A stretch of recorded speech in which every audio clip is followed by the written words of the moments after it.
See? Told you they'd be here. Xavier! Oh, and Shiori and Farina too! Ah, Hydro Archon above! If it isn't my darling camera operator and clapper loader! A very happy Fontinalia festival to you as well! I'm guessing you came back to celebrate with us? Yep. And how about two? Even though the last festival had some unexpected hiccups, making the film was still super fun. Since you're all here together like this, you must be planning on entering the competition, right? Of course! A celebration of the entertainment industry. No one who's anyone would choose to sit this one out. It only happens once a year, after all. Fontaine Fashion Week might be more my speed, but the film festival brings in a lot of orders and boosts brand recognition, so I wasn't going to miss out either. A few new awards have been added this year, too. Best Director, Best Costume Design, oh, and Best Camera Operation. Ooh, sounds like we've got work to do. Come on, tell us! What's Musketeer Pictures film gonna be about? Oh, about that. What's wrong, Xavier? What's with that look? Oh, man. You weren't scammed by some shady investor again, were you? No. Even I'm not naive enough to fall for something like that again. Besides, thanks to the fine people here, Musketeer Pictures has more than enough funds to shoot without investors. And yet problems persist. Huh? What do you mean? Well, we were planning to replicate our past success and shoot a film based on a popular novel. But as we were holding auditions for the female lead earlier today, a striking young mademoiselle wandered in by accident. Her disposition was simply ethereal. The look in her eyes somewhat melancholic. Oh, I wish you could have been there. The awe I felt can scarcely be put to words. You had to be there, friend. No matter where she stood, it was as if her surroundings, even the air itself, turned into the perfect shot. Guess you found your lead actress, then? No, quite the opposite. My script is entirely unworthy of her. I fear it is. Nevertheless, I couldn't help but approach the mademoiselle to ask about her background and what brought her to Fontaine. What did she say? Sadly, she said her best friend was gone. After returning to her own homeland not too long ago, she decided to visit where her friend was from to remember them better. Oh, no wonder she looked sad. Yes, but that's when it struck me. Why not cast her as the lead in a film centered around her search for this old friend? Huh? You're gonna rewrite the whole script? But is there even enough time? Isn't the prep work super complicated? We might not finish. Think about the difficulties we faced with the two Musketeers. We had to start from scratch back then, too. I'd say we're ahead of the game this time. Guess so, but... Don't worry, Paimon. Shiori and I have evaluated the proposal, and we support Xavier's decision. I won't really need to start on the costumes until the cast is finalized, so it's not too much extra work for me. Oh, fair mademoiselles. How can I ever thank you? Finishing the script would be a start. You know, compared to a commercial popcorn flick, I do prefer the idea of shooting a more artistic film. One that leaves a profound and lingering impact in the hearts of the audience. I agree. True trendsetters are the people who dare to go against the grain. Wow! Leave it to Director Farina to have a vision. Honestly, though, the artistic passion of everyone at Musketeer Pictures is inspiring. Anyway, now that we've heard so much about this lead actress, Paimon's gotta know who it is!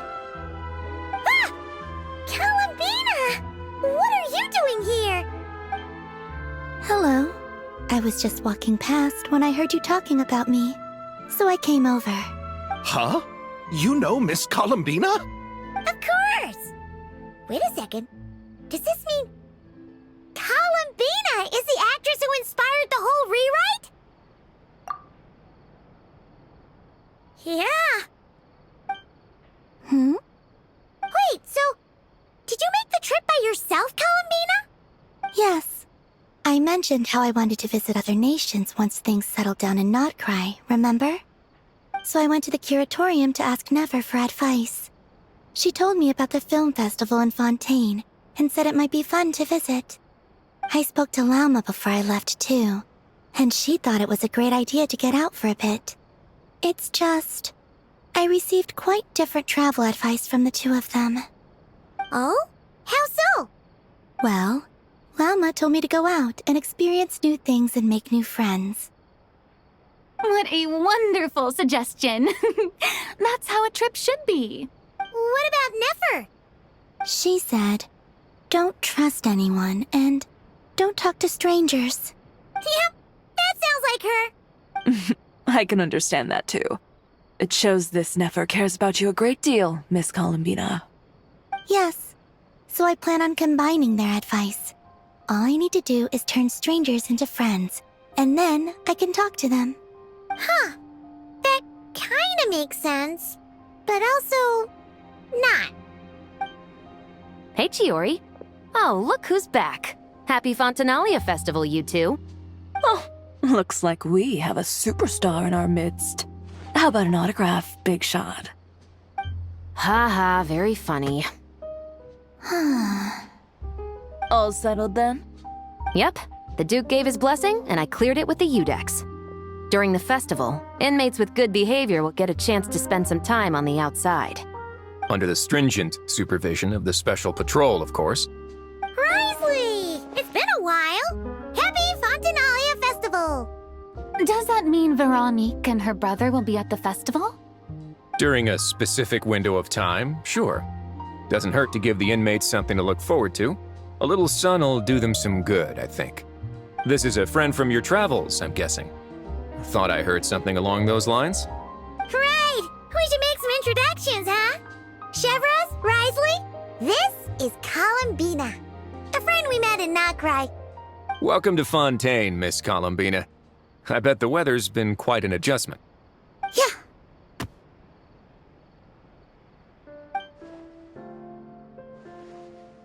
And not the good kind, I take it.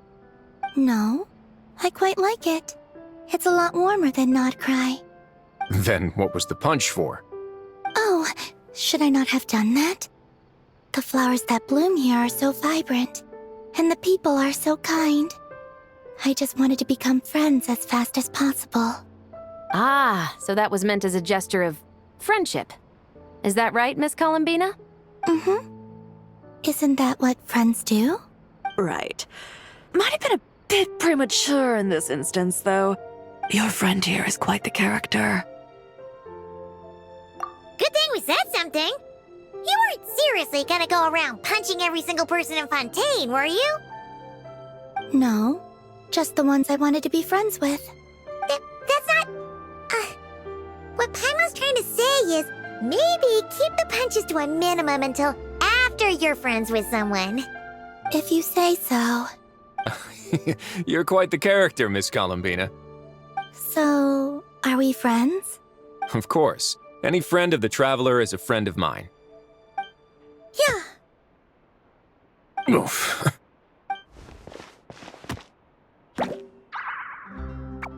When it comes to friends, you sure know how to pick 'em. So Miss Columbina is the lead actress I've been hearing so much about. The whole thing about her aura is starting to make more sense. You gonna be part of the film this time too, Chevros? That was the plan. But now that Mr. Xavier has changed the direction, I don't think I'm in quite as many scenes. It's all for the best, though. A different crew asked me to help consult on some of their musket work. Oh, sounds like our trusty musketeer is as popular as ever. I'm just going where I'm needed. I'm more than willing to help with whatever this production needs as well. Ah, well, speaking of, would you happen to know if there are scenic locations around the court of Fontaine that other crews haven't booked? The festival's pretty popular this year, so there's not a lot left. You might just have to talk it over with the other productions and see if they'll let you squeeze in here and there. I see. Having trouble finding a filming location? Yes, we made a last-minute decision to go down a different route, so the indoor locations we reserved are no longer a good fit. And it looks like all of the best outdoor spots have been taken. You know, I might know a place. Good views, good atmosphere, and no production team has snatched it up. That sounds perfect! Where is it? You want me to reveal it just like that? Come on, let it be a surprise. As much as that sounds riveting, I think we should divide and conquer. You go do that, and Director Farina and I will take Miss Columbina around the city to discuss lighting and styling. Is that all right with you, Miss Columbina?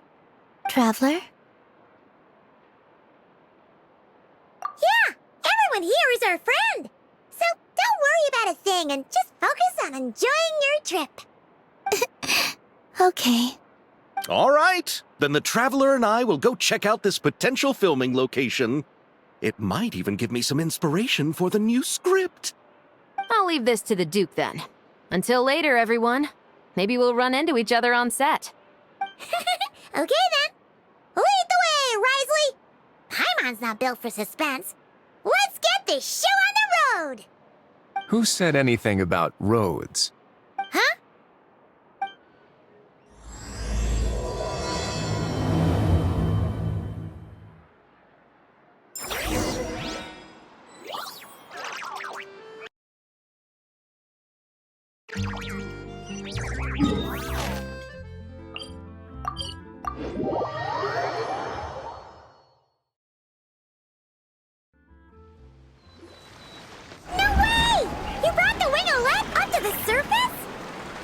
It'd make quite the grand backdrop for a film, don't you think?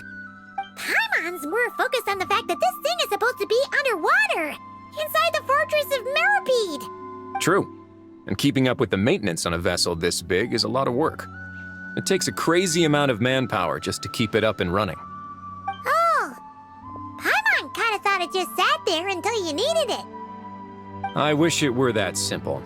The truth is the maintenance costs on this thing are substantial.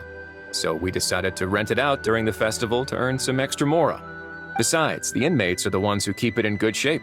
Seeing the fruits of their labor put to use is a good form of social rehabilitation for them. Huh, you've really thought this through.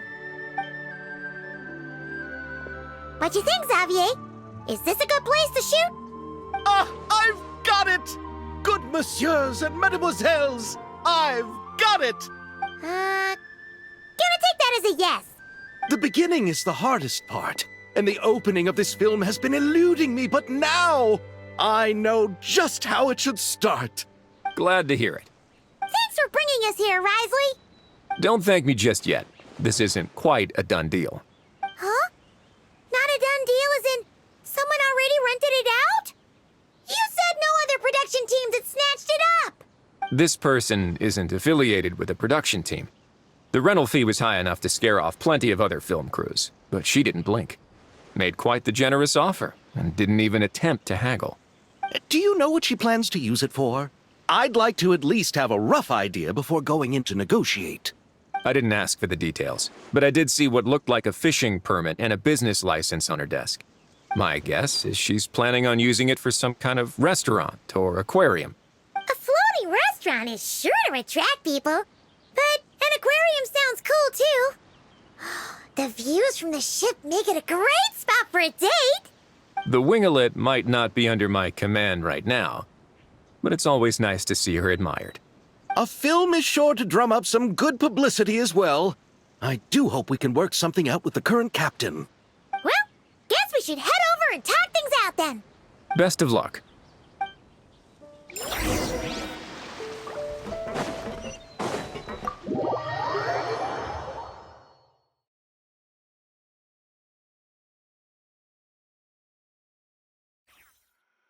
Wow!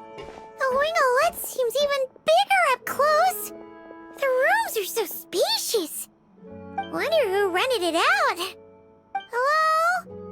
Anyone there? Perhaps the captain had business to attend to elsewhere.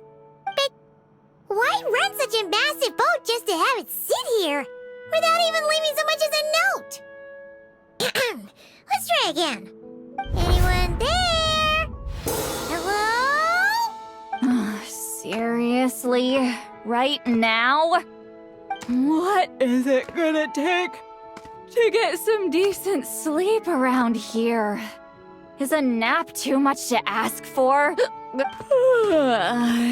Sorry, the aquarium's closed for the... Huh? Seed Lolly? Traveler! Paimon! Hold on. This is just great! How am I gonna go out dressed like this? What happened to my regular clothes? The wash! I put them in the wash after I drank too much and fell into the fountain. Oh, this can't be happening! Am I seriously gonna go out like this? Think we might have caught her at a bad time. Seed Lolly! I don't want to hear it. Hear what? A single word about what I'm wearing. No comments, none. Is that clear? Oh, yep. Crystal. Huh?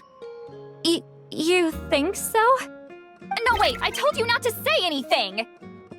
What was... Oh, his thoughts. I heard his thoughts. How could I forget about that? Oh, this is so embarrassing. I seemed a little too pleased to get that compliment, didn't I? Wait, the mind reading went both ways. Does that mean the traveler's hearing all this too? Oh, you clearly did! Huh? What did we do? Paimon's not following. Nothing. It's nothing. Let's just move on. Did you need something? You're not here alone, I see. Hello, I'm Xavier, a film director and producer from Fontaine. I meant to introduce myself sooner, I just didn't want to, interrupt. No wonder we ran into each other in Fontaine of all places. You must also be in town for the festival then. That's right. We're helping Xavier with his film. In fact, we were hoping to shoot some scenes on this boat. You're the one who rented it out, right, Seed Lolly? Me? Rent a boat? I wish I had that kind of spare cash floating around. Not to mention the spare time. Don't get the wrong idea, though. I'm not here to sail off into the sunset and live out some cushy retirement life, okay? I'm not that old. Then why you dress like... how did you end up staying aboard the Winglet? Well, I heard one of my favorite light novels was getting turned into a film, so I came to Fontaine to catch the premiere. Originally, I booked a room near the Opera Epiclese, but I'm quite particular about where I sleep these days. I think it's an age thing. And that bed? I just couldn't sleep in it. I tried to find a different hotel, but with the festival, everything was completely booked. Just as I was worried I'd have to sleep under a bridge or something, I happened to spot a help wanted sign on the side of the road. Oh, so you're here to take care of the boat? No, I was hired to man the front desk. The pay is a bit low, but food and drinks are covered. And it includes room and board during the festival. Plus, the job is simple. So I thought I'd give it a shot. Wow! They actually thought you'd be a good fit, huh? What? You don't think I'm cut out for it? All I have to do is tell people the aquarium isn't open yet. Other than that, I'm free to do whatever I want. It's a pretty sweet gig. That's all? Yeah, I was also kinda shocked. But it's not a lie. Head downstairs and see for yourselves. There's nothing but empty tanks. Not a marine animal in sight. Did your boss mention anything about being open to film crews using this space? Our production was hoping to film on the deck for a few scenes. No. That never came up. You could just ask her. Oh, she's around? What kind of person is she? We should know what we're heading into. She's nice enough, I suppose. Pretty reasonable, too. Even offered for me to move to a bigger cabin if I was too cramped. Back at the Masters of the Nightwind, I'm used to being the one giving orders. But working under her doesn't feel like being bossed around. She seems to respect what I think. Wow, she sounds like a great boss. She did tell me she'd rather not be disturbed, though. She's been working on an important project, so I'd keep it brief. Got it. Thanks for the heads up. All right, the captain's quarters are this way. I can take... Wait. But I'm wearing... whatever. I doubt she'll care. Just follow me. Miss Guillotin? These visitors were hoping to ask you about something.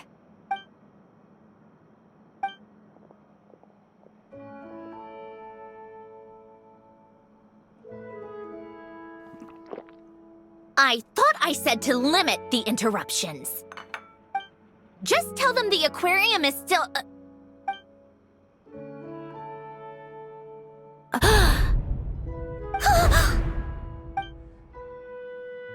Sandrone? You're here! Huh? You know each other? Are you okay, Sandrone? Do you still remember us? Everyone was so upset after what happened. We all missed you so much. Miss Seat Lolly, why don't you escort this gentleman to the reception area for a cup of tea? I have something to discuss with these two in private. Ah, I see. Right this way, Mr. Xavier.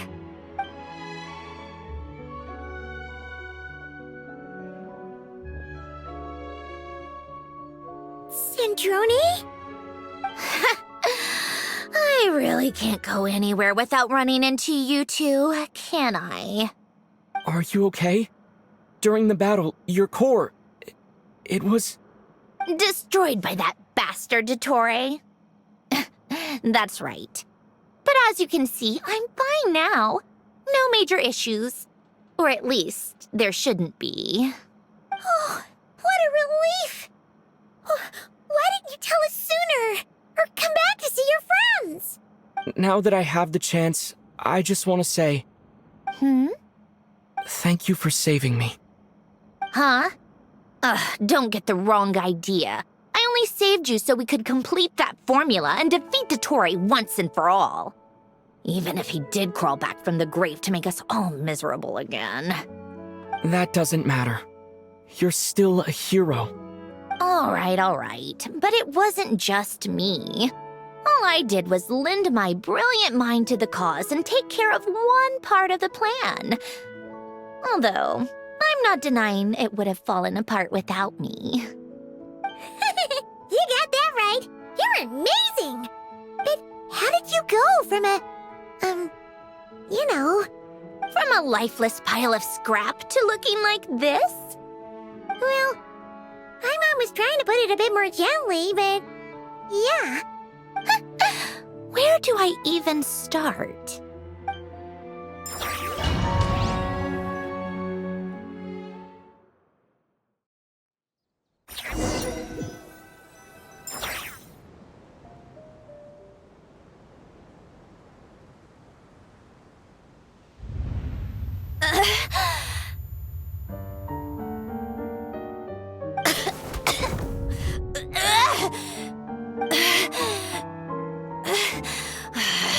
Curse it all!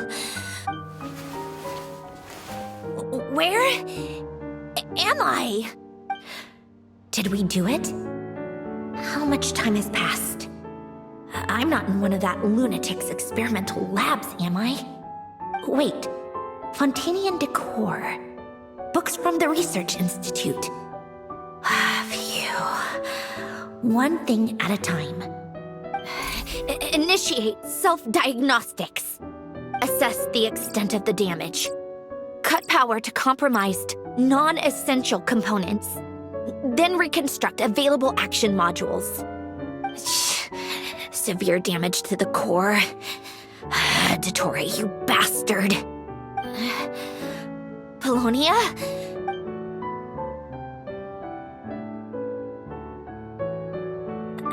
Polonia, wake up! Activate! You're in even worse shape than me. Internal gears and energy circuits are barely intact. Extreme damage to the core, just like me. Rebooting is off the table. Even if I could repair the damage, I don't know if... You used up all your critical energy in those final moments, didn't you? To protect the core of that guy in the hat, and the numerological array. Wait, the array. Yes! The prototype is still here. But can I even run it in this state? Whatever. I have to try. I just need to confirm one thing. Activate the numerological array. Connect the computing core to my body. Just like I thought. It needs too much computing power.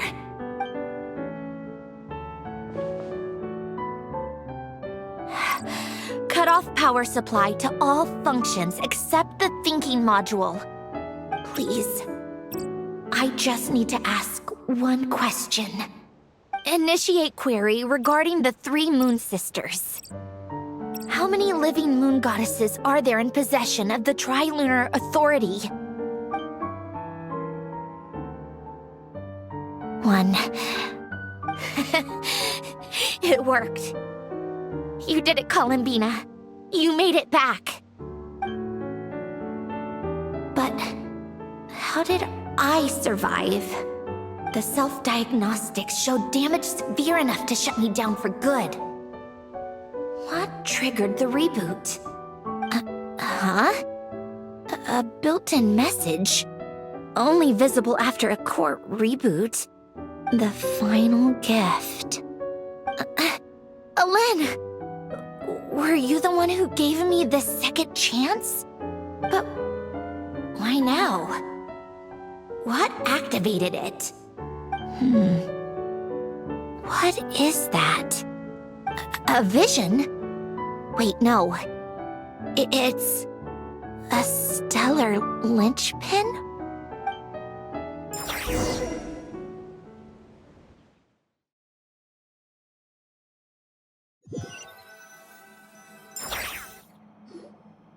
A stellar linchpin? What's that? You can think of it as a rare kind of vision. As for what causes one to manifest, well, that's still unknown. But in Snezhnaya, or in Afatui's research at least, it's believed to have some connection to the third descender. The third descender? We knew his remains were used to create the Gnosis, but this is the first we're hearing about a stellar linchpin. You knew about the remains? Right, of course. Look who I'm talking to. Yes, the Heavenly Principles used the remains of the third descender to create the 7 Gnosis as a means to consolidate the Archon system. Visions result from that same system, so extrapolating from there, it's clear that the manifestation of a vision is also, to some extent, related to the third descender. Still following? For those that wield them, visions serve as a means to channel elemental power. The same is true of stellar linchpins. The difference is that, when wielding elemental energy, stellar linchpin users often exhibit a unique kind of power that seems to come from beyond to that. It's believed that, when a stellar linchpin manifests, impurities from the remains of the third descender get fixed in place. Hence, the name. That's also believed to be the source of the strange power I just mentioned. We've heard that visions can appear when someone has a really strong wish or desire. Stellar linchpins sound kind of similar, so does that mean... Huh? Oh, don't look at me like that. I've never had any grand wishes or aspirations.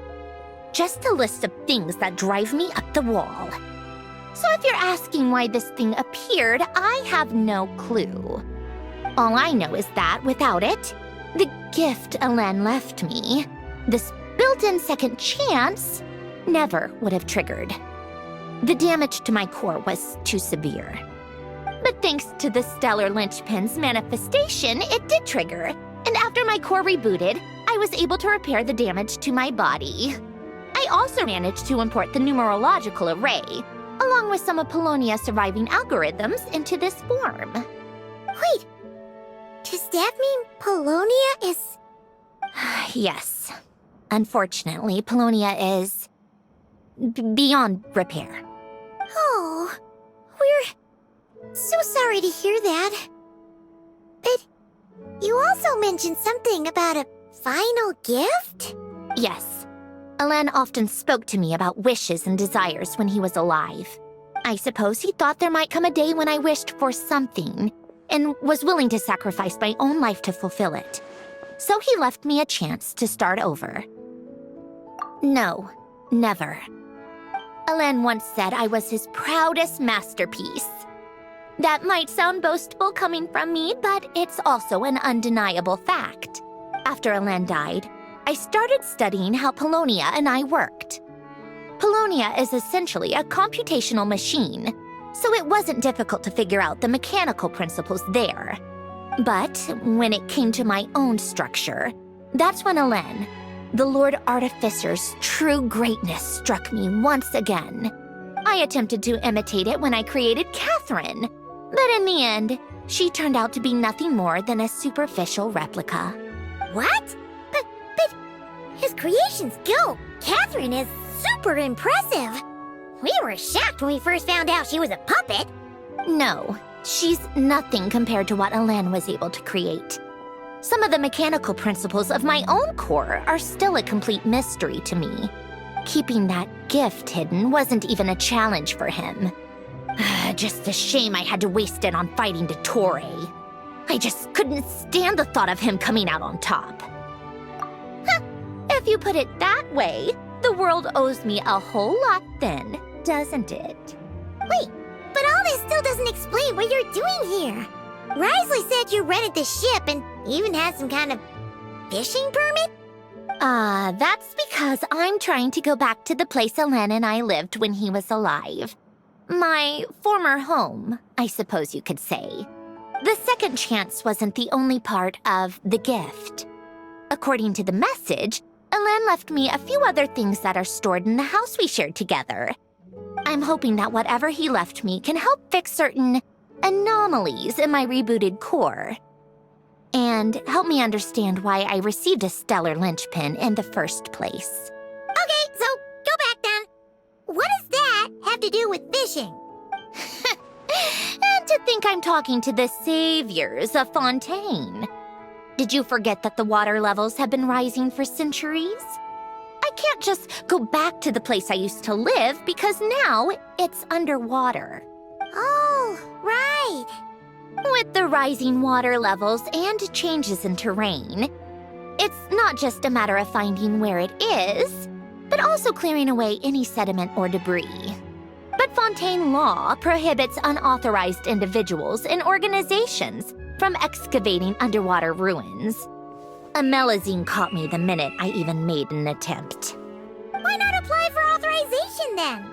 And face the endless slog of Fontainian bureaucracy. No thanks. Besides, I'm a Fatui harbinger. The diplomatic implications alone would be enough to give the gestionnaires at the Palais Mermonia a headache. A fishing permit, on the other hand, isn't difficult to obtain at all. Minimal paperwork required, and under the name Guillotin, the application was a cinch. So you're exploiting a legal loophole? Am I? That underwater home belongs to me. If I happen to chance upon it while doing some fishing, what's the issue with that? Of course, I do have to catch some fish to put in the aquarium, just in case the gestionnaires come to check up on things. That's also the reason I hired someone to man the front desk. Huh? But isn't that kind of a waste? He went to all the trouble of getting a business license and rented out this giant ship. Just for show? If you want to run an aquarium that bad, be my guest. Use the facilities however you want. I'm certainly not going to stop you. All I want is to go back home and see what other gifts Alain wanted me to inherit. Hold on. Enough about me. What are you two even doing here?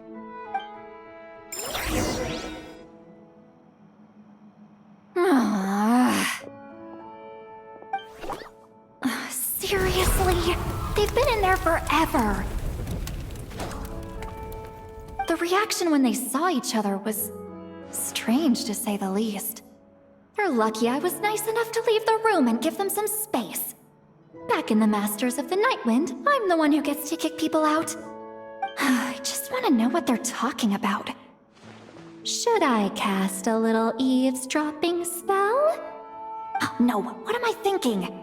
I'm Granny Eastley, the great shaman of the Masters of the Nightwind. I can't do something like that. This is just ridiculous. Making me wait out here for so long? Where's their respect for their elders? Oh, here they are. Were you back there arguing or something? What took you so long? The two of you are already acquainted with Miss Guillotin, then? Oh, yep. But don't worry, we got everything sorted. Sandrone agreed to let us shoot on the ship, but it has to be when she's not here. When she's not here? That's right. You'll excuse me if I didn't exactly ask for this little reunion. I wasn't planning on seeing anyone. Like I said, my core is severely damaged. Even with the gift, there are anomalies that are making things unstable. I don't even know if I can continue to function without issues. So the priority is to fix these anomalies and get answers to my own questions. Then, I can see the people that need seeing. Anyway, just let Sandrone know when you plan to film Xavier, and she'll, steer clear. I do hope I'm not causing Miss Guillotin too much trouble. No! She just wants to keep a low profile for her own, complicated reasons. She doesn't want anyone else to know she's here. Understood. I'll be sure to keep that in mind. Oh, and see Lale? Huh? You mean Miss Guillotin? What does she want? Oh, please don't let it be about the pajamas. What? The 7th of the Fatui Harbingers? Why are you telling me all this? I asked the Traveler about you, and I've decided it's best to be open in this instance. I can understand if you would rather not work for a Harbinger. Regardless, the room on the ship is yours to keep. You're an acquaintance of the Traveler, and I plan to honor that. Wait, she's actually nice? It's not a problem. The captain also worked for the Fatui, and he helped Natlan a great deal. We know that there are good people among your ranks. Besides, I've been around long enough to know what it means to earn one's keep. This isn't Natlan, and I don't expect special treatment. Besides, sitting at a desk isn't exactly back-breaking work. I appreciate that perspective, great shaman. Seat Lolly. Just call me Seat Lolly. That title makes me sound so... old. Well, Seat Lolly, the Traveler and I are looking for something, so we'll be heading underwater together soon. I'll leave the ship in your care while we're gone. Together? How often? Not too often. We're heading out in a bit, but I'll be available if you need something. You couldn't, go alone? I wanted to, but he was concerned about my physical well-being. So he offered to come with. Guess my mental well-being means nothing then. Huh?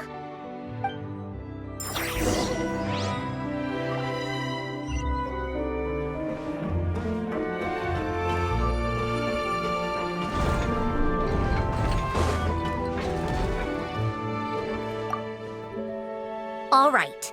Our first stop is the Beryl region. After Alain left the Fontaine Research Institute, he lived in seclusion somewhere around there.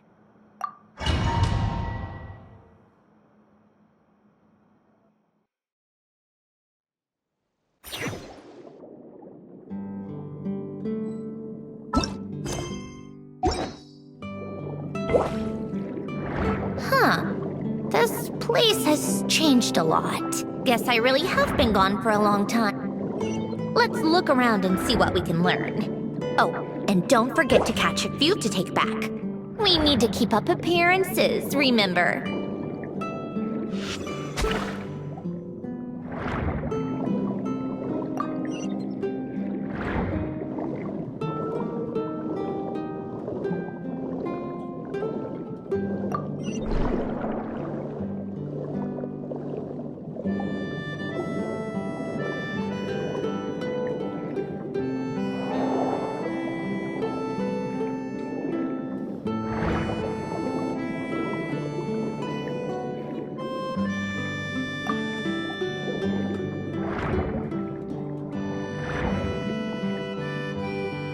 Poisson isn't too far from here, right? It's all a bit nostalgic, I guess. Back when I lived here, all this was still above water. All right, I have a general understanding of the terrain changes and sediment accumulation. We can stop here for now.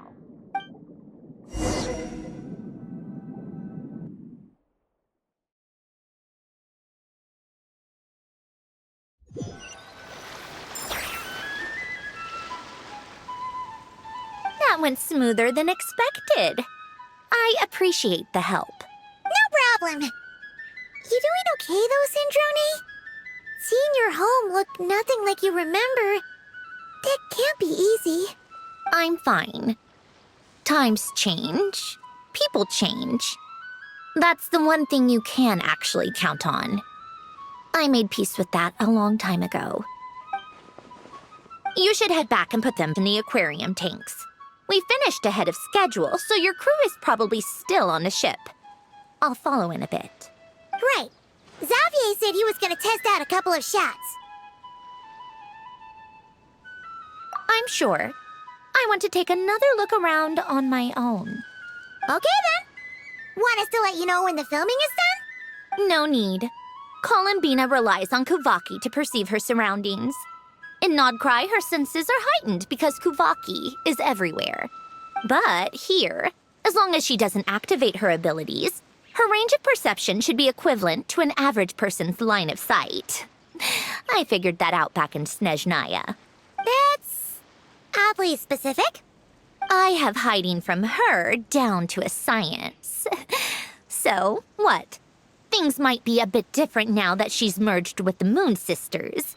But I doubt there's been a drastic change. The point is, you two can head back. Don't worry about me. Okay, if you say so. Come find us on the ship if you need anything.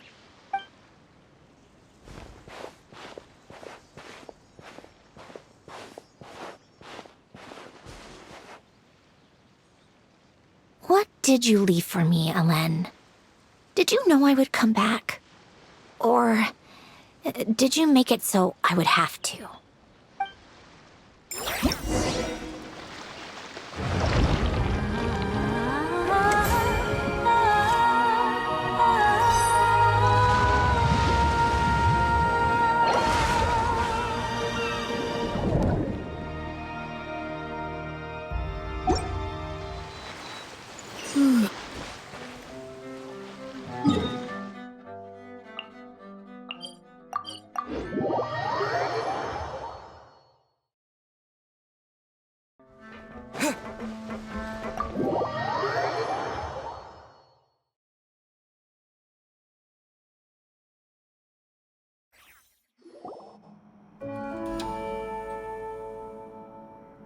Xavier, we're back! Shh! Quiet on set! They're filming over there. Oops, sorry.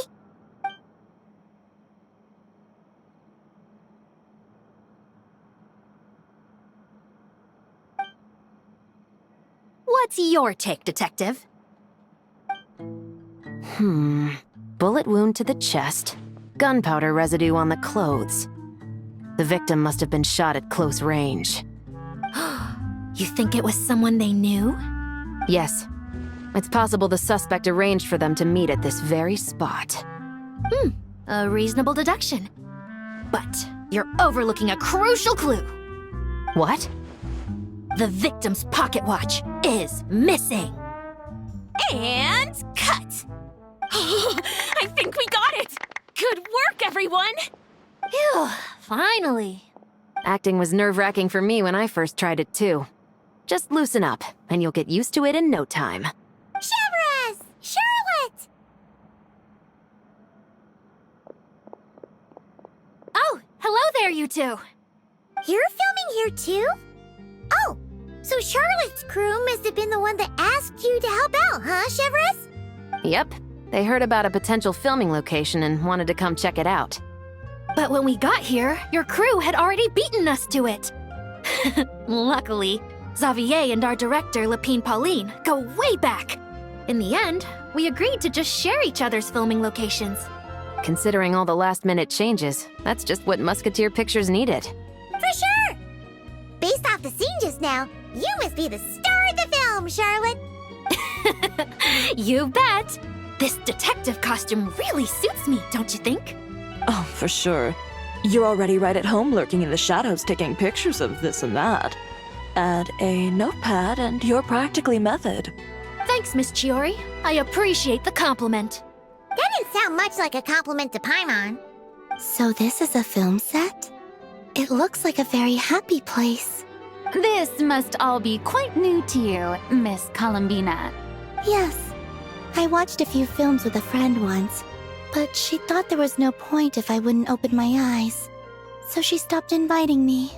Looks like I missed out on a lot. True. But being an actor seems like a tough job. Huh? Most people would swap lives with an actor in a heartbeat. The lifestyle is so glamorous, and the pay is more than generous. But they have to act out lives that aren't their own, with the whole world watching on in judgment. If they don't do it justice, it must feel like they're letting people down. That's exactly how it feels. This young lady has quite the unique perspective.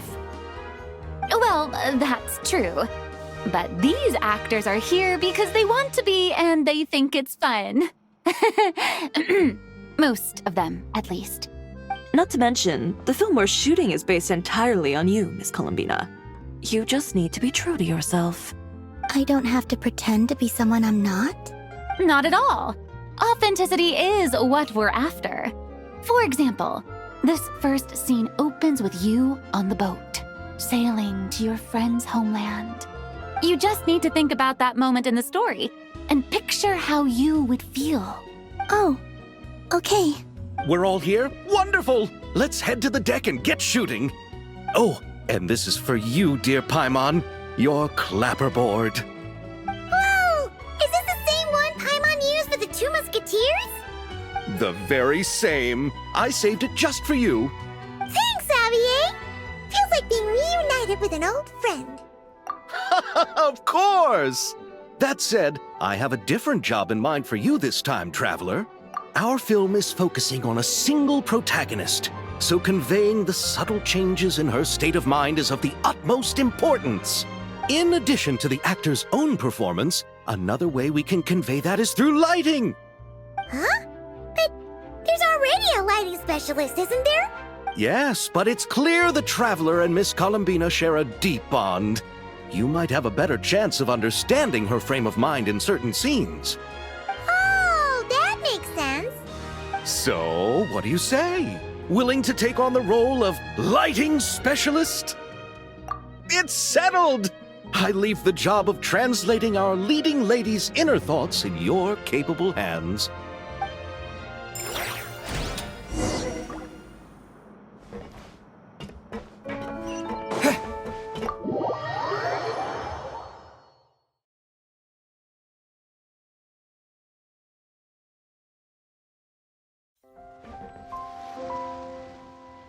All right, without any further ado, It's time for production on our film, A Homecoming, to officially begin! Turning it over to you once again, Director Farina. All right. Positions, everyone! Camera operator, clapper loader, get set up. Let me know when lighting is good to go.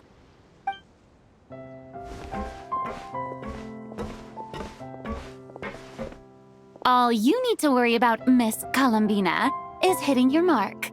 Other than that, just focus on immersing yourself in the emotions of the moment. Okay. Good. Lighting, are we ready?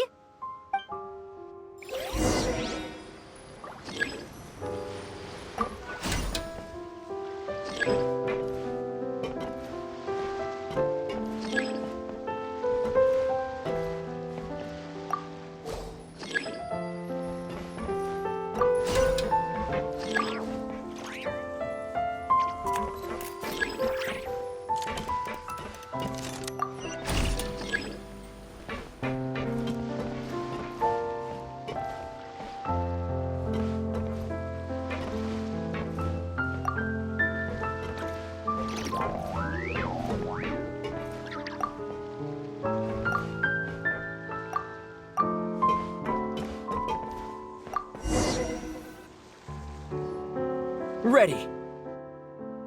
All right, quiet on set. 3, 2, 1, action! This is her homeland. Columbina. Cut! The emotions I'm looking for were definitely there. Let's just try to keep it a bit more natural. Oh, but definitely keep that gesture at the end. I loved how real it felt. You looked genuinely moved. All right, if you're ready, let's go for another take. Miss Columbina? That presence. It kind of felt like... Sandrone?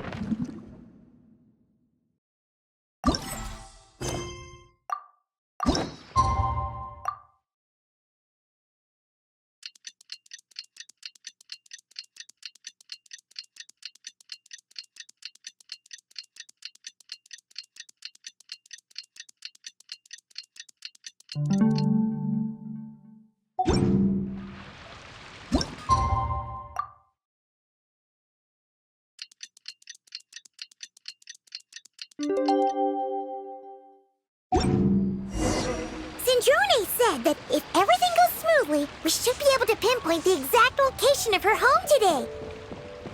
Let's head to the winglet and meet up with her.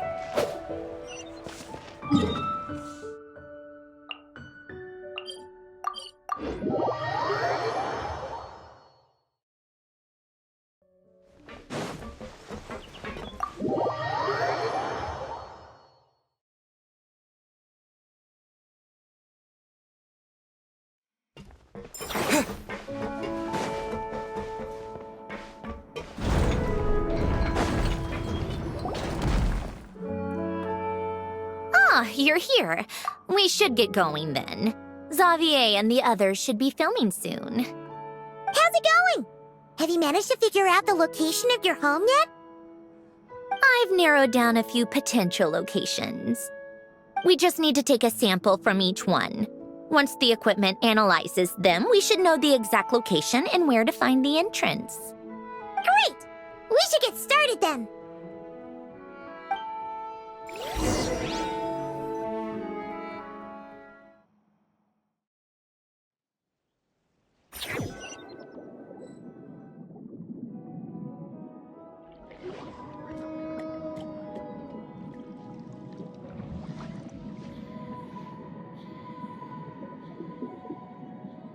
All right, let's get a move on. That should do it. Let's head back. The filming should be just about done. We made good time. We might even know the location by the end of the day. You sound pretty happy about that. Do I? I suppose I've just had enough of these anomalies I've been dealing with. The sooner I can fix them, the better. Anyway, enough chit-chat. We have work to do. Oh, but let's head in through the side door. I don't want to run into the crew on the deck.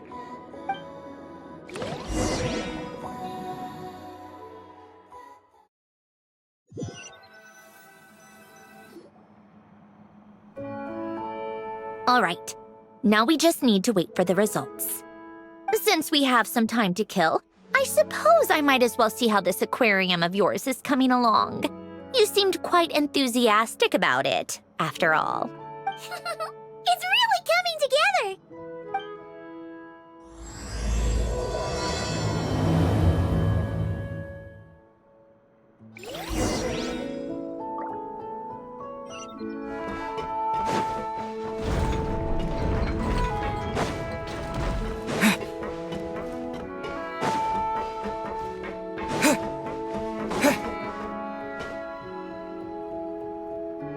Oh, kind of impressive, actually. These must be the ones we caught the first time we went underwater. Like it? It's fine, I guess. Nothing special. Come on! It sounded like you really liked it just now. You're that proud of it? Is this a sense of accomplishment or something? Well, yeah. And it's pretty. You know it's gonna be gone soon, though, right? What do you mean? After the festival, this ship will be returned to the fortress of Meropide, and this aquarium will be no more. So? So, no matter how much work you put into this place, once the festival is over, it's all just going to disappear. But not making the most of it when we have the chance is an even bigger waste. But if you know it's all going to be gone one day, why even bother? Well, because... Because you still get to keep the things you gain along the way. And those are things that can never be replaced. Doesn't that make losing them even harder? Well, if you put it like that. But the happy memories we make along the way last forever. You just have to take a more glass half full perspective. Not to mention, everything we do here is going to be on film, so it'll still live on in some shape or form. And when you look back on it, only happy memories will come to mind? Exactly! So it's about finding joy in the process itself. Traveler! You're back already? What's wrong with that? You say that like it's terrible news or something. How did you get here? I didn't see you on the deck. Oh, never mind. We need to help Miss Guillotin hide ASAP. The crew is heading over here to shoot any second. What? They should be done by now. There was a mishap earlier that cost them some time. I was waiting on deck so I could warn you the minute you showed up. Anyway, you should head back to the captain's cabin right away. They're gonna be here any minute now. Ugh, finally! That's a wrap for the scenes on the deck. Wouldn't have taken half as long if the wind hadn't snapped our equipment in two. Uh-oh! Too late! Change of plans then. You'll just have to hide. Hide? And where exactly am I supposed to do that? Oh, there's a box over there. You can get in that. Huh? You expect me to... Do I need my makeup done for the next scene too? For the love of... Let me see. Maybe just a quick touch-up. Huh? Traveler and Paimon? What are you doing here? I thought you took the day off to take care of something. Huh? Oh, well, it didn't take as long as we were expecting, so we came back early. What about you guys? You're still not done shooting for the day? No, we ran into an issue that, set us back. It meant Miss Charlotte's crew wasn't able to wrap either. We both still have scenes to shoot in this aquarium. Oh, that's not ideal. For several reasons. Let us help then. The sooner we wrap, the sooner everyone can get some rest. All right. Thanks, you two. Miss Charlotte's crew can go first then. If I'm not mistaken, you still have a night shoot later. Thanks, Director Farina! Of course. Fellow artists should help each other out where we can. Agreed. Well then, camera, lights, get set up. Actors, give your lines a quick once-over. Let's try to get this in one take.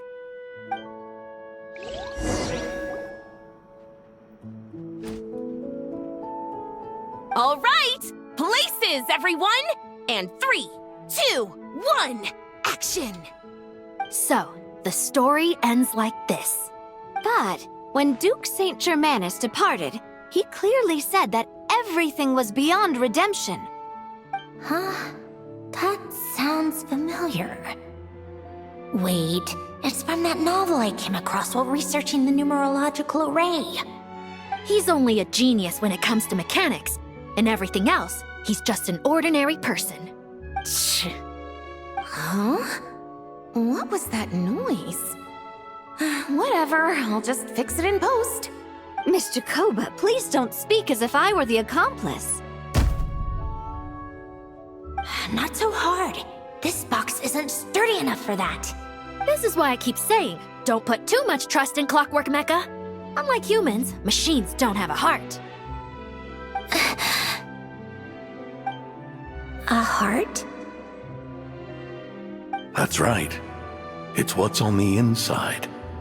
It's also referred to as someone's soul, or likened to free will. You can think of it as a person's core, what makes them unique. In general, though, people don't believe machines are capable of having a soul.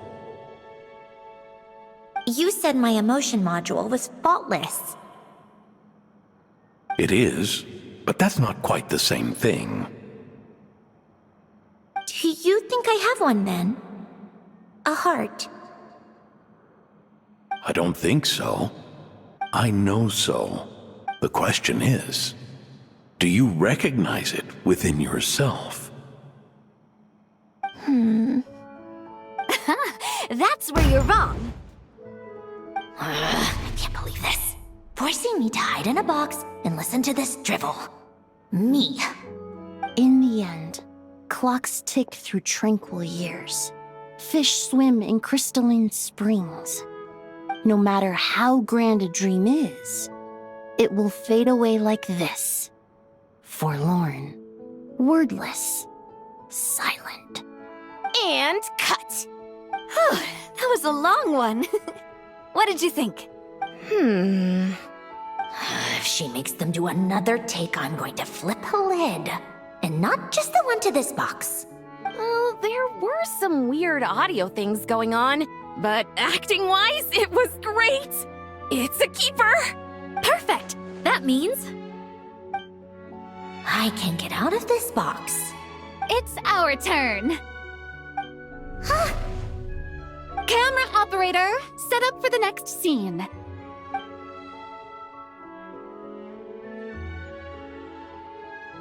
In this one, our protagonist peruses an aquarium in a foreign land and gets swept up in memories of her friend.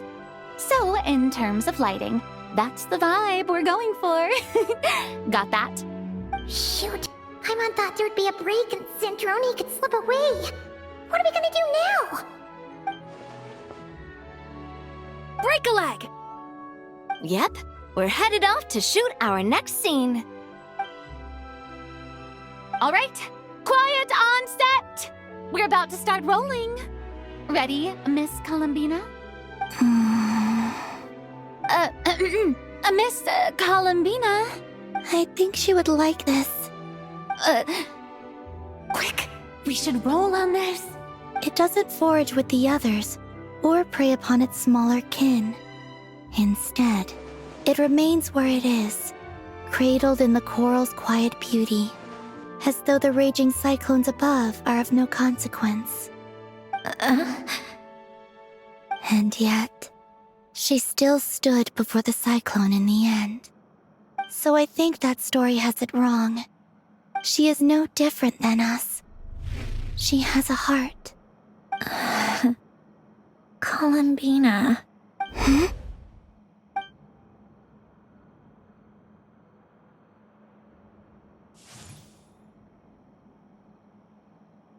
Uh-oh, is she onto us?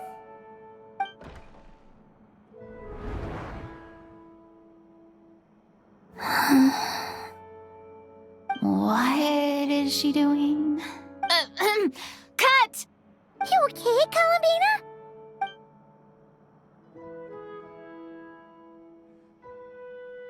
Hmm? Oh, yes. I just thought... Why don't we take a short break? It's been a long day of shooting so far. That last take was beautifully organic, though. We can use it as is. No need to go again. Thanks, Director Farina. But I'm fine to continue. You're sure?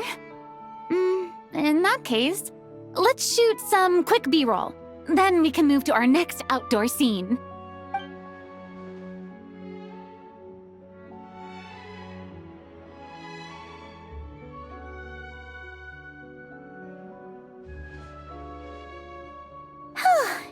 We're in the clear this time. Ugh! Absolutely suffocating. You okay, Sandrone? Right as rain. Come on, let's go check the test results. It's time for me to go home.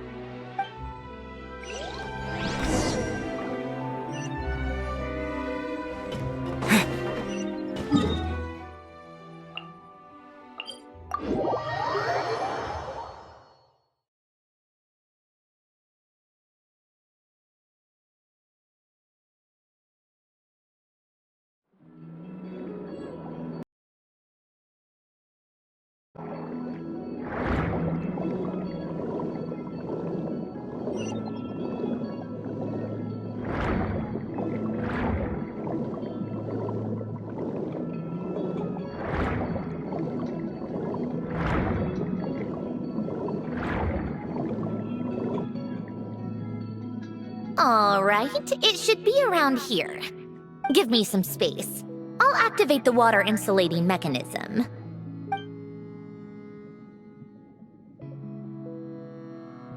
The what? Alain, much like Renee, had long predicted that the water levels in Fontaine would rise. Thanks to his expertise in mechanics, he was able to implement a few simple measures to protect our home from flooding. I told him there was no need, that I would just move when the water rose too high. But it would seem he knew a day like this would come.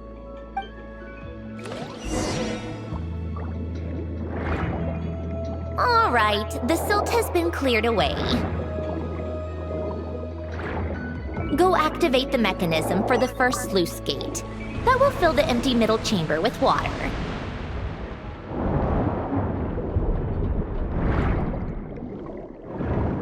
All right, now turn on the drainage mechanism in front of the second sluice gate, and this chamber will become empty once again.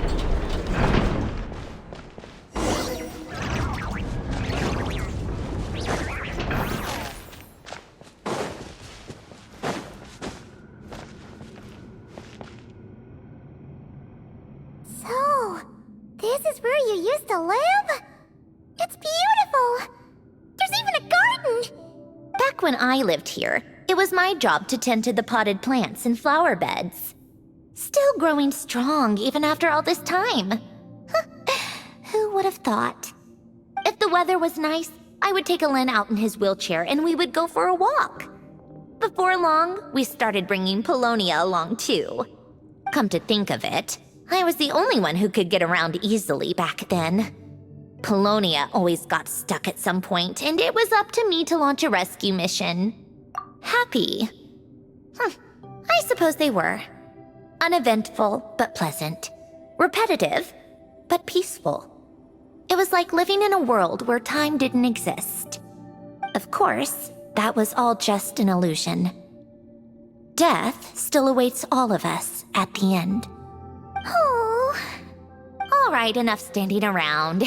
Let's head inside.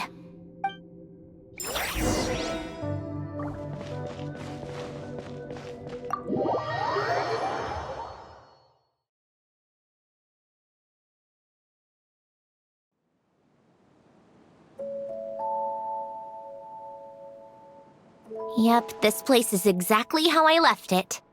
Nothing has changed. What is it? Huh? How did you get...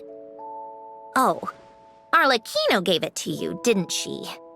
And you... read the whole thing. Just so you know, a lot of that was written a long time ago. At that very desk, to be exact. Anyway, since you've already read it, you should just hold on to it. I can always start a new one. Well, feel free to look around. I'm going to start looking for the gift Elen mentioned. Oh, but be careful with the stuff around here. I'm not saying you can't touch anything. Just try not to choke on the dust.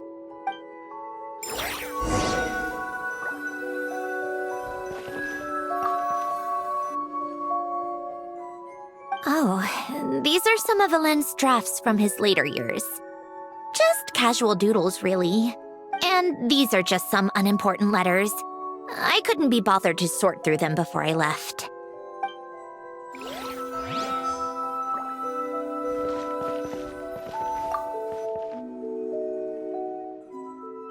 Oh, I played with these when I was little. During the first few months after I was created, I mean. At first, Elen and I would play together, but it didn't take long for me to become unbeatable. So, Polonia and I played together instead. Yeah, these don't look like Paimon's kind of games. Logic and math puzzles? Those happen to be my specialty. It's been so long. What do you say? Should we play a few rounds? Let's go with this one. The gears on the left are stacked from largest to smallest. The goal is to move them to the other side in the fewest number of moves. Just remember, you can't stack a bigger gear on top of a smaller one.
like it took you a few extra moves. My first attempt was the same. You'll get better with practice. Well, what did you think of the game? Well, these kinds of puzzles aren't for everyone. I suppose my upbringing wasn't exactly conventional in that sense.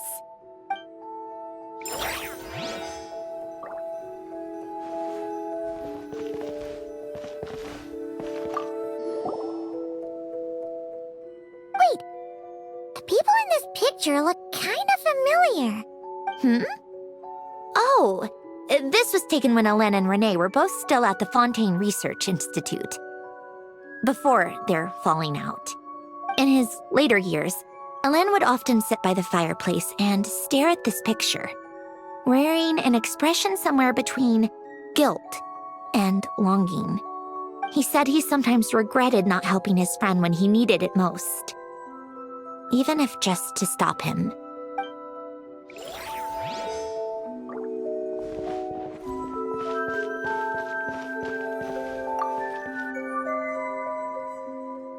This was Hélène's workbench. Later on, of course, it became mine. It's where both Polonia and I were brought to life. Before Hélène was bedbound, this is where he would teach me about mechanics. I would sit and listen, chiming in with questions here and there. Later on, when he got too sick, I took over and would work on Polonia here. Wow! This house is filled with so many memories! It's so cozy and charming! You should have seen it at its prime, when people actually lived here. A lit fireplace, a steaming cup of coffee. That's the real deal. You know, we also used to have a mechanical piano that Hélène built. Oh, how chic! Hélène never played it much. He probably wasn't able to at that point. But I managed to teach myself. Music theory is essentially math after all. Once you learn the patterns, it's not really that difficult. I loved perusing Hélène's collection of classical music. The chords and harmonies felt like individual mathematical puzzles. It was fascinating. So I did some composing as well. But as Hélène continued to deteriorate, even the sound of music began to grate on his nerves. So I got rid of the piano. Aww. Back then, I assumed a piano was like an ordinary clothing rack, commonplace in every home and easily replaceable. It was only after I left that I realized how hard a good piano is to find.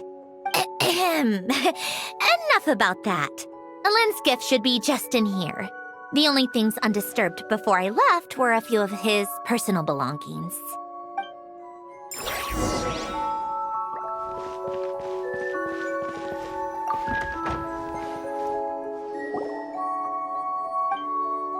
Wait, there's a hidden compartment at the back of this box. Looks like it's locked with some kind of gear mechanism. Knowing you, Hélène, I'm guessing it goes like this, then like this. Got it. Am I a genius or what? Let's see here. A box? Well, you gonna open it?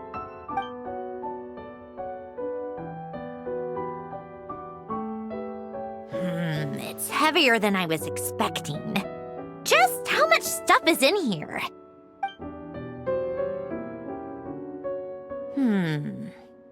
A letter?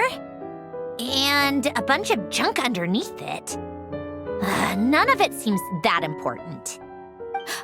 Wait a second. This should be it. A cube? It's a multi-dimensional algorithmic core. Hélène would use it to store information. Only Polonia and I have access. All right, I'll start looking into the core and the letter. Feel free to go through the rest of the stuff and see if there's anything useful.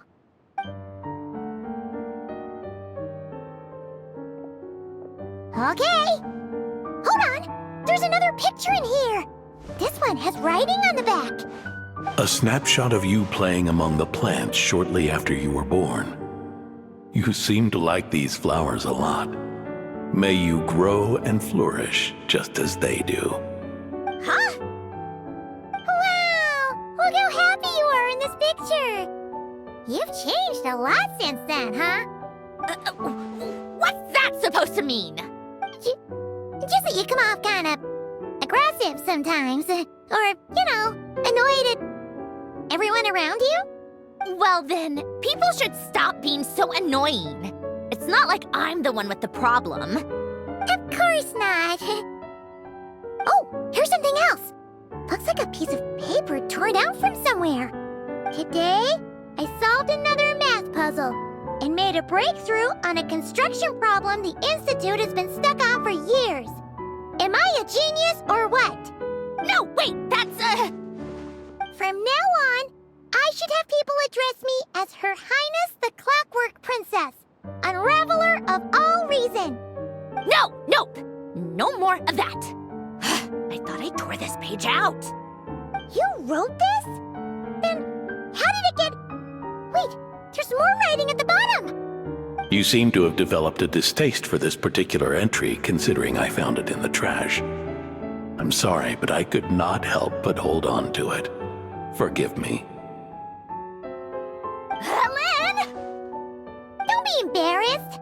Everyone goes through a phase like that. Nonsense. I wasn't even the one who wrote that. It must have been Polonia. That's enough.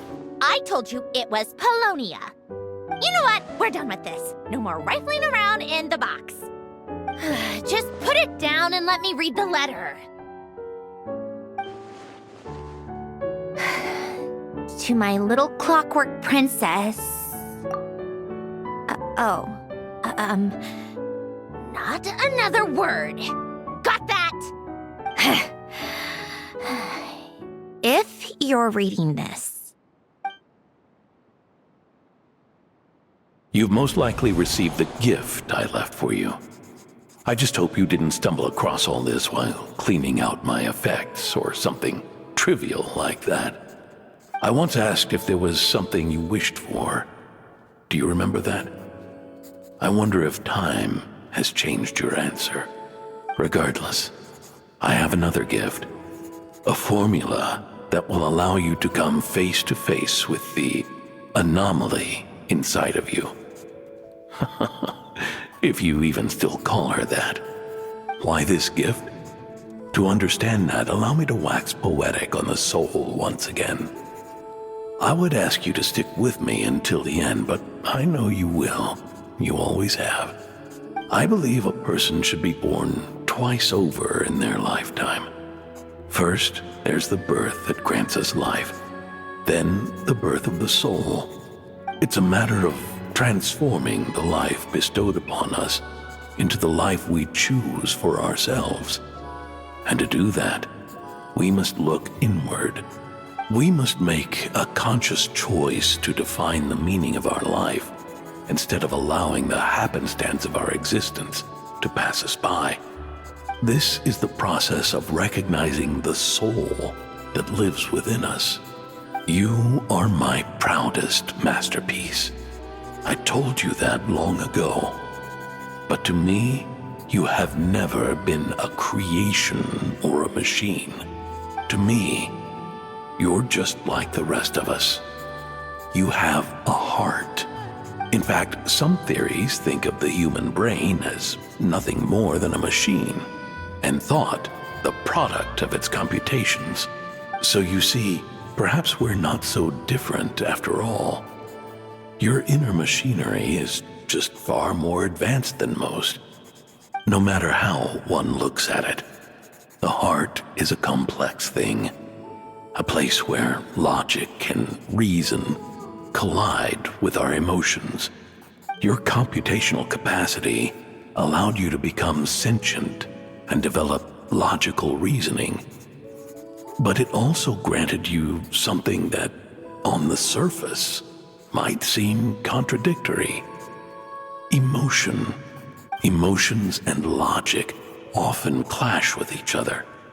and those instances of discord can accumulate over time. That is the source of what you refer to as the anomalies within you. As you told me once, you've always known what you don't want. Yet you've never wished for anything in particular. Similar to how a blind person can feel when a part of their body is in pain without being able to fully visualize its form. Such is your relationship with your soul. So, what I leave you now is this: a formula that will allow you to see the shape of your soul. For if you want to protect your heart, you must first be able to recognize it within yourself. Of course. Whether you use it is entirely up to you. You are, and always have been, free to do as you wish. Regardless, whether by my formula or some other means, I trust you will know your heart one day. You always were a fast learner. And the smartest person I've ever known. Ellen. Oh. I'm fine. I've already figured out how this formula works. Let's get out of here and then we can use it. You made up your mind already? You're gonna do it? Why wouldn't I? Resolving the anomalies within my core is the reason I came here in the first place. No, I can do this on my own. But, do you want to watch? What do you mean? I already know what anomaly I need to resolve. Like Alen said, she's an amalgamation of all the times my logic algorithms have clashed with my emotions. And by resolve, you mean that literally, or...? Yes.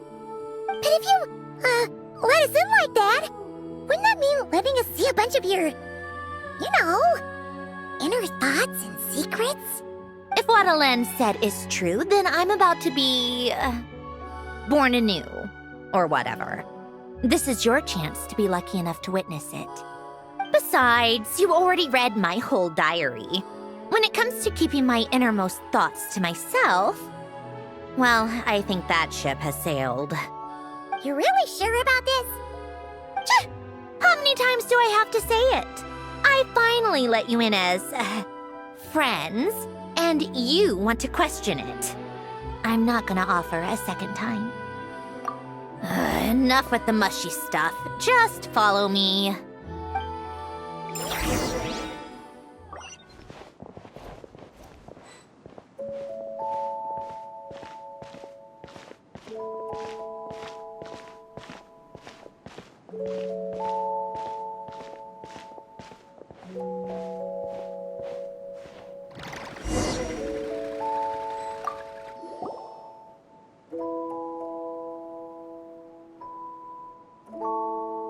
Right. With the numerological array, I can construct a simple formula that will allow you to experience what I see and hear in real time.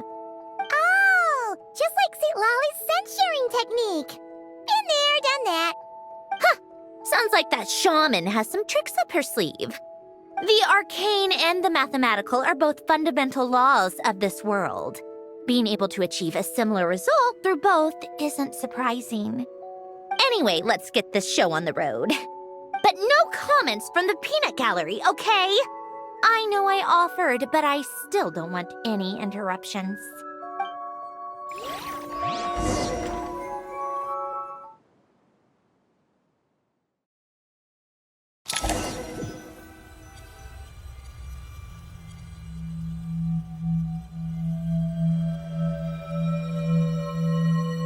Is this... my heart? No, it's probably just the result of Alen's formula.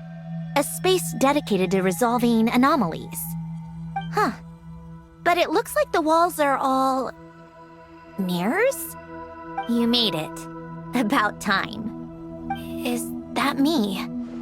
From the past? You just spoke of anomalies. Well, here I am. What happens when emotion contradicts reason? Shall we sit down and talk?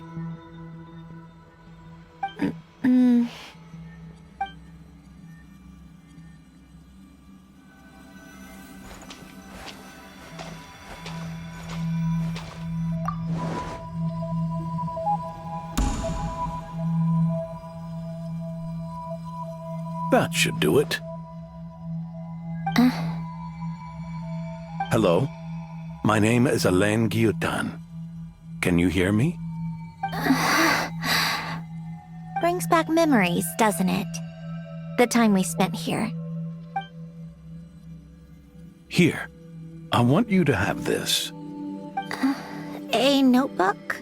You can use it to write things down. I don't need to write things down. I have unlimited memory. Even so, some things are more important than others, right? You can use it to write about the things that matter. So you wish me to carry out a basic priority sorting operation? I suppose you can think of it like that for now. But journaling is also an act of finding oneself. Much like we use wooden stakes to guide a plant to grow in a certain manner, what we choose to write down gives the soul much-needed direction. In the act of choosing what to forget and what to hold on to, we decide what kind of person we want to become. I don't understand. Like I said earlier, I don't need something like this. This is where we were born. Where our life began. Mornings of tending to the garden.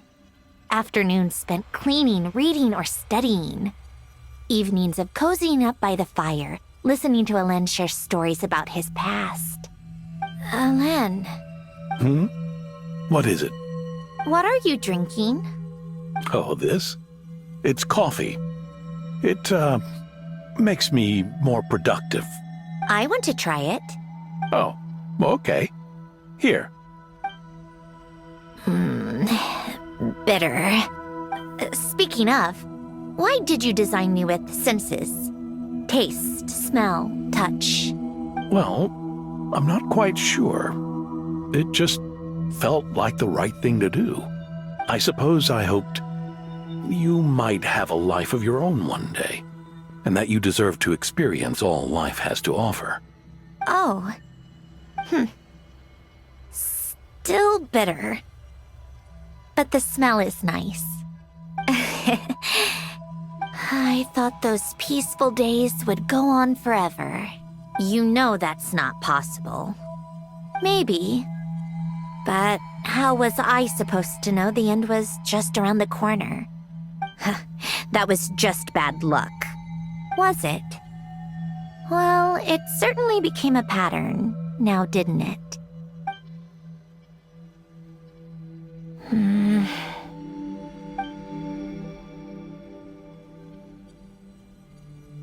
Over time, one of the habits we picked up from Alain was a love of coffee. We even took to hosting tea parties. A machine acting like a human. Kind of laughable, right? I suppose that's just what I'm used to. Yeah, that's just what we're used to. Hey, this place isn't half bad. Great spot for a party. More and more people seem to be showing up to my tea parties uninvited. Anyone care to explain? Can you blame me?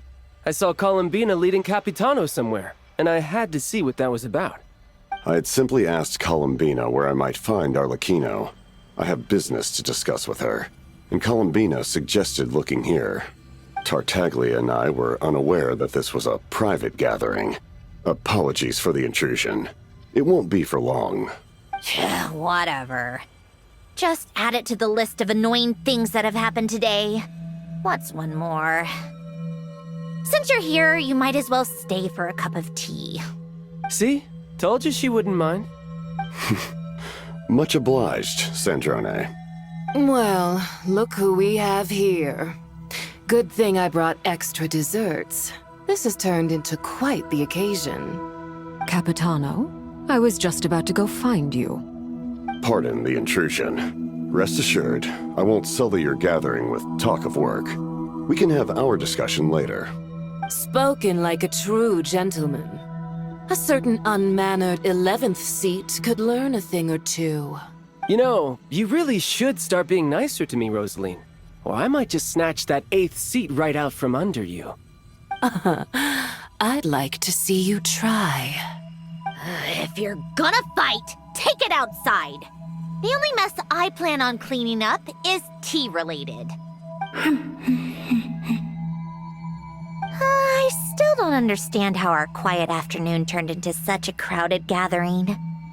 One by one, people just kept barging in. And then, one by one, they left without a word. Yeah, pretty annoying, huh?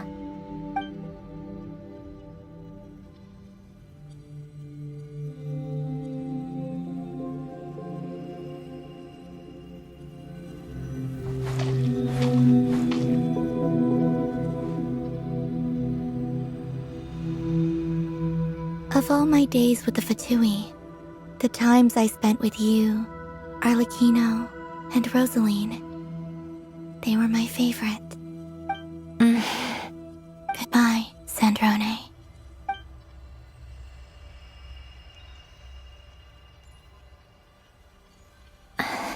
Don't go, Columbina. We should have just said that. Why didn't we? If we had, would the story have had a different ending?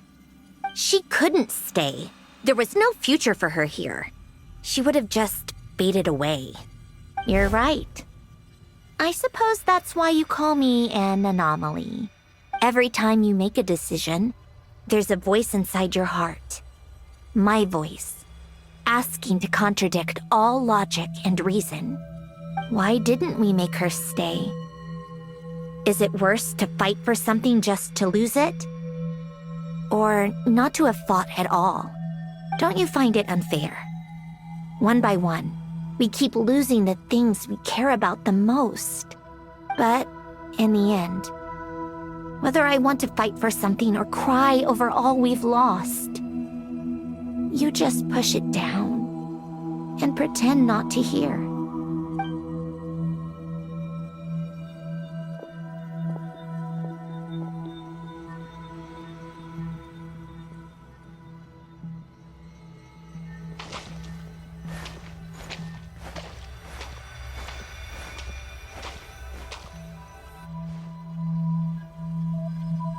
And now, even Polonia, the other half of Elend's legacy, the last remaining member of our family, even Polonia is no longer with us.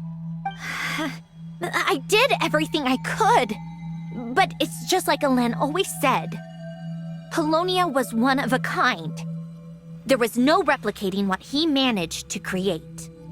Don't you feel like our connection to the past is fading bit by bit? Like, even the things we have left are slowly slipping away. I suppose. But you can't move through life without having to say goodbye. And even as we experience loss, there are always new things to be gained. Ever so logical. What's your take, then? It feels like the more I care about something, the faster the world takes it away. It sounds so stupid, but I can't help it. That's the hand life has dealt me time and time again. Why even fight for something that's just going to be lost in the end? Better to never have had it at all. Better if it would all just disappear. Dark, I know. But the heart wants what it wants. Maybe the stellar linchpin appeared because of me. Because of what I wish for. I don't think so. Yeah, probably not. What an anomaly wants goes against all logic and reason after all. Well, go ahead and do what you came for. You're here to resolve the anomaly, aren't you? Yes. What's it gonna be? Keeping me imprisoned here like before? Or eliminating me entirely, like debugging a code? That might actually be a mercy. I don't care. I just don't want to experience the pain of loss ever again. Go ahead. I'm ready.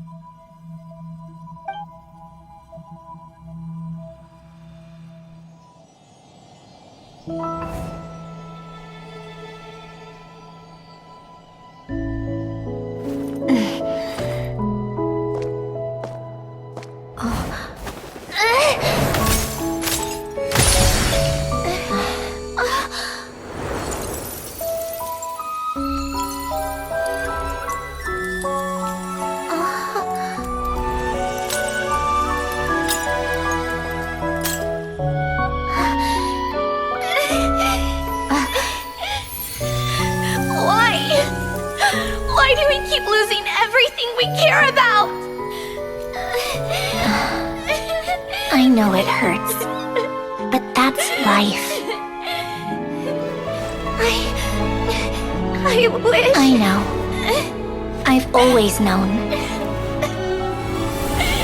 Because we've been one all along.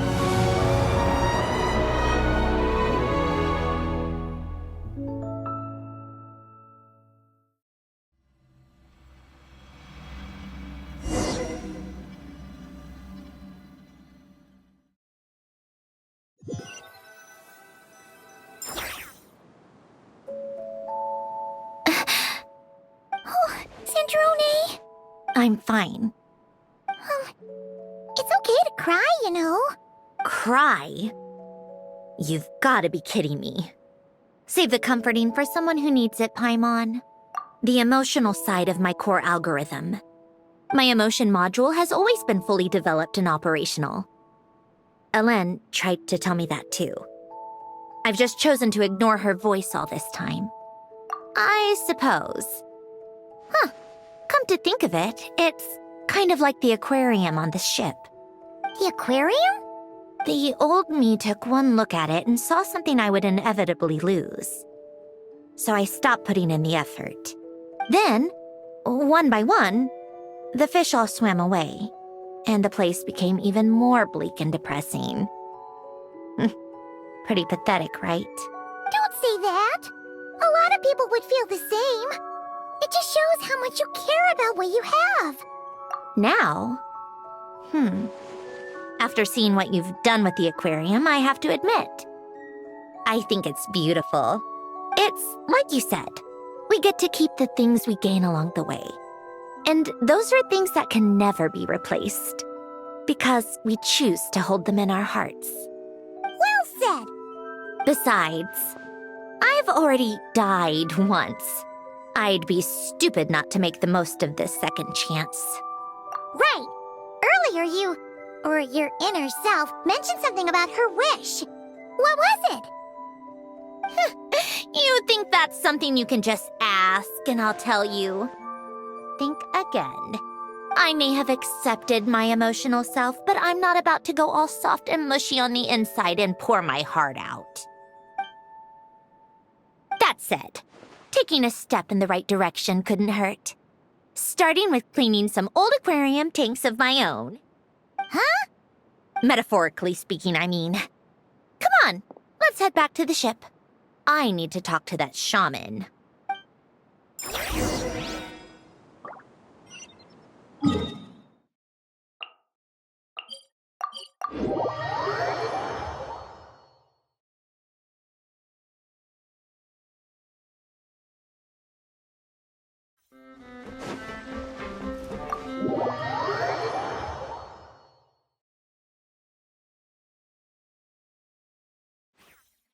Huh? Resentful lost souls? You couldn't get comfortable sleeping near the Opera Epicles, right? Well, I bet that's why. The Fountain of Lucine is where all the water in Fontaine gathers. So that's where the emotions within the water converge as well. Hold on. If it's souls we're dealing with, feeling uncomfortable should have been just the beginning. I should have been able to hear their voices or something. And under normal circumstances, I'm sure someone of your talents would have. The problem is, these souls are no longer complete. Remind me how they ended up like that again? You mentioned something about them being split apart? Yes, it's called soul severing. Renee of the Nartsitzenkreuz Ordo came up with it. After learning of Fontaine's impending doom, Renee thought if he could find a means for the soul to live on in perpetuity, it might ensure the world's salvation. Soul severing was the first step of his research. Unfortunately, his theory of the four orthants was imperfect at the time, and a failure along the way caused his physical form to dissipate. Jakob, another member of the Nartsitzenkreuz Ordo, sought to carry on Renee's legacy and restore his physical form. He even used some of the people who stood in his way as test subjects for his research.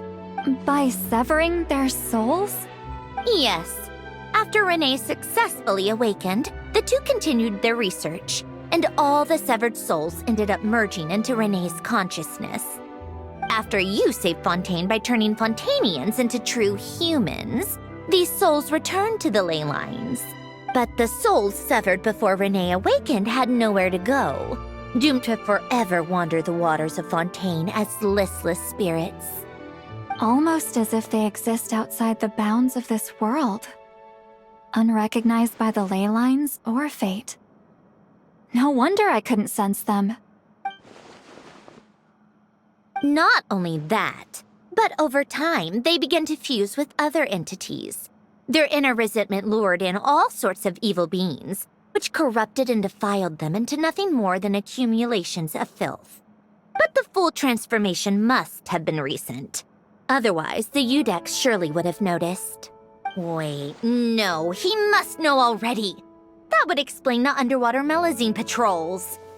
No wonder I kept running into officers from the Mara Chaussee Phantom earlier. In that case, let's go find Nervalette and we can sort it out together.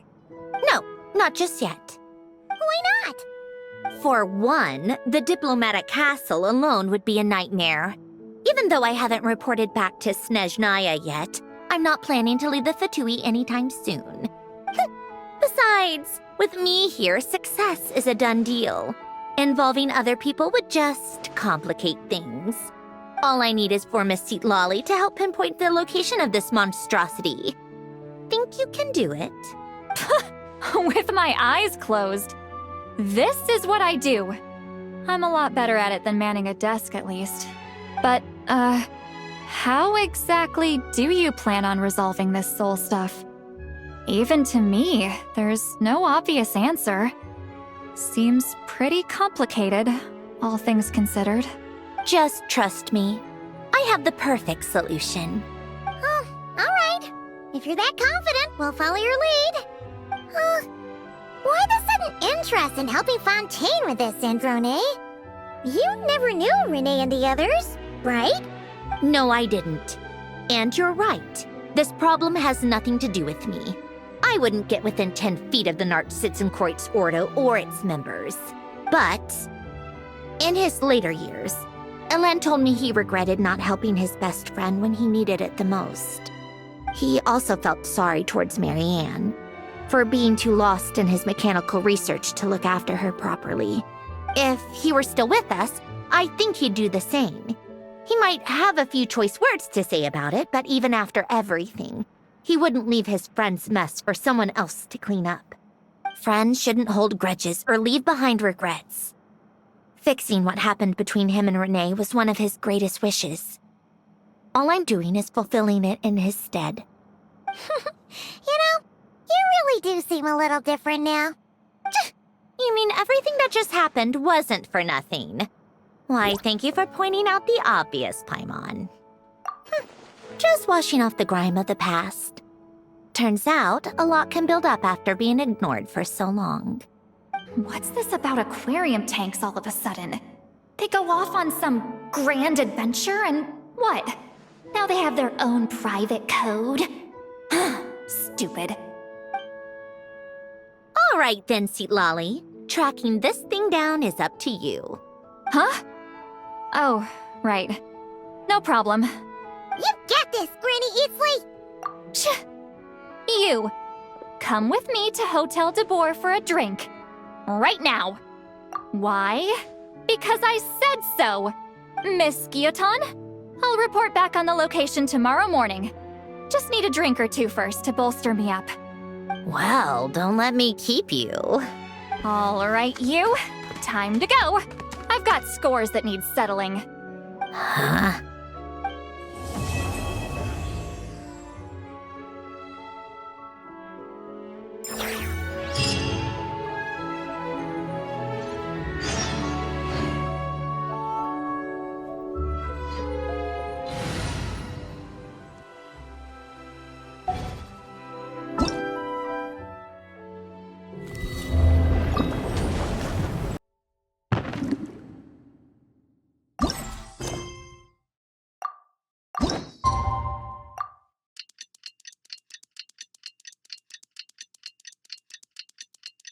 Time to meet up with Sandrone! Wonder if Seat Lolly was able to pinpoint the location. Well, we should know soon.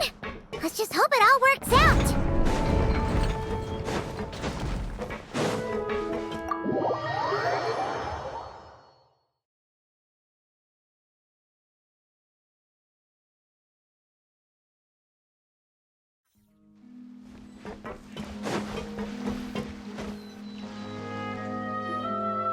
Seat Lolly sure drank a lot last night, huh? Wonder if she's even awake. Good morning. Ah! Columbina! Oh, you sure know how to make an entrance. What are you doing here? We just finished filming a last-minute scene, so I came up to get some fresh air. The others are still down below discussing what the final scene should be. You mean, how it should end? Yes, they're torn between whether the heroine should reunite with her old friend or not. Ah, because the whole point is that she came to her friend's homeland to search for her, right? Oh, Paimon almost forgot the plot! Yes. Director Farina and Miss Chiori think a tragic ending where the two never meet would be more poignant. But Director Xavier thinks having the two reunite would make for a more touching and heartwarming ending. Me? I'm not sure. On a personal level, of course I want to see her again. Of course I want to experience that moment where we reunite. Even if it's just for the cameras. But that means an actor would have to take her place. And that makes me feel... Oh. Huh? Yeah, don't look so worried.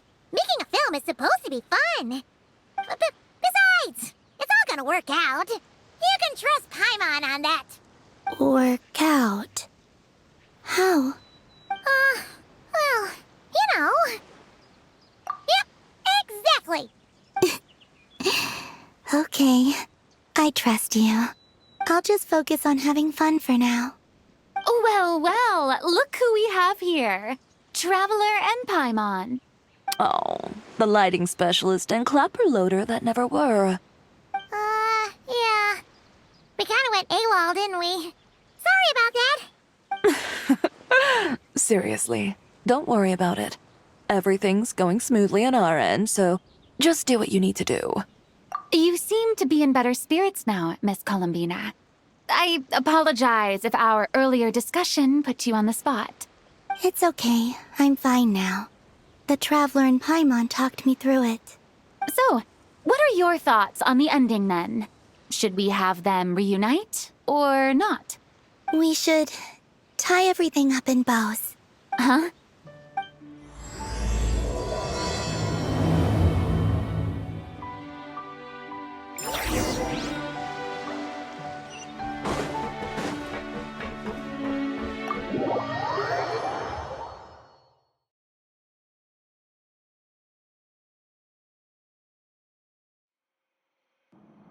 Say, Lolly! We're here! Oh, right on time. Well, yeah. We weren't the ones who drank our weight in alcohol yesterday. What? Are you suggesting Granny can't handle her liquor? It takes a lot more than that to get me drunk. Really? 'Cause, you stopped making sense after a while. Did I? Huh. News to me. I didn't say anything too crazy, I hope. Let's see. You spent half an hour bad-mouthing Auroron, half an hour complaining about work, an hour talking about light novels, and, Paimon kind of fell asleep after that. Are they gone? Oh, the crew? Yeah, we bumped into them on the deck, but they just left. Wait, but now that everything with your core is sorted out, what's stopping you from seeing Columbina? She misses you a lot. I just want to deal with this mess first. Besides, this is a perfect chance to make her jump for once. I have to plan it out more. But enough about that. Were you able to pinpoint the location of our target? Of course! When Granny Eatsley promises something, she delivers. Great, let's see. Morte region. Oh, wait, this is the Tower of Gestalt.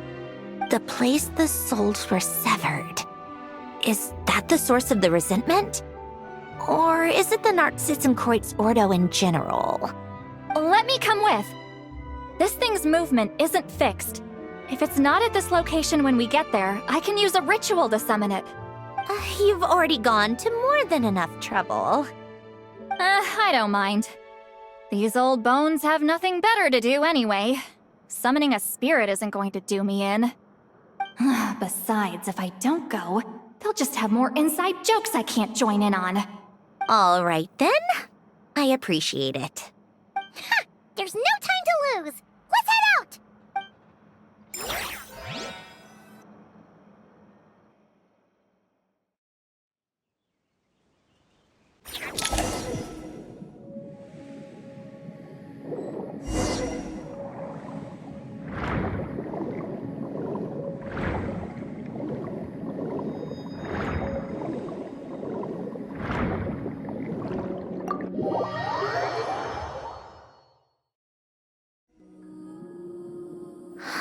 No sign of it so far. Should I start the summoning ritual?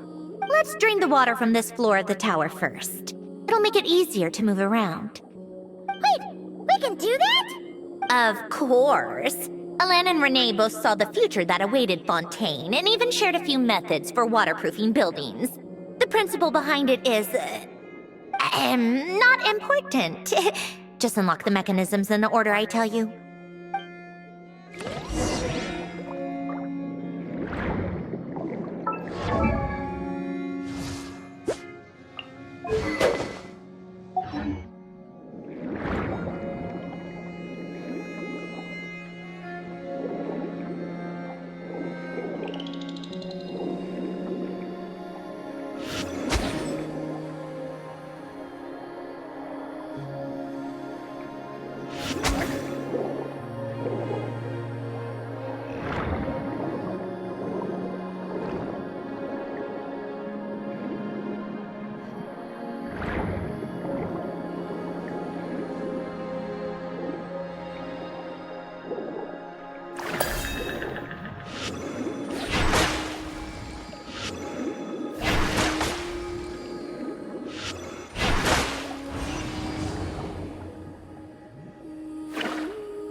Ready? Yeah. When this thing appears, I'll try talking to the souls inside. But more than likely, they've already been driven to madness. If communication fails, we'll have a battle on our hands. In that case, Paimon better find a hiding spot. If a fight does break out, I should be the one to deliver the final blow. Trust me on that. Understood. All right, I need quiet. Wandering spirits drifting along the tides. Hear me now. Broken souls, silenced, torn apart, and forsaken. Follow the traces of the past and return to us. Let resentment recognize resentment. Let vile entities be drawn together. And in this place, take form once more.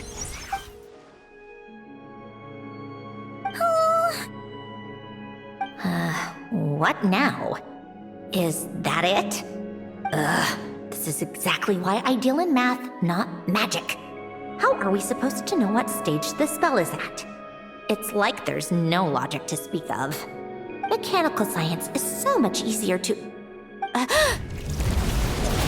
Watch out! Hey, you! Or whoever's inside of you. I need you to listen to me. I'm a descendant of Fontaine's Lord Artificer, Hélène Guillotin. I can make you whole again and return you to the ley lines. You just need to work with me here. Shh. Looks like talking this out is off the table. All right, plan B. Time to blow off some steam.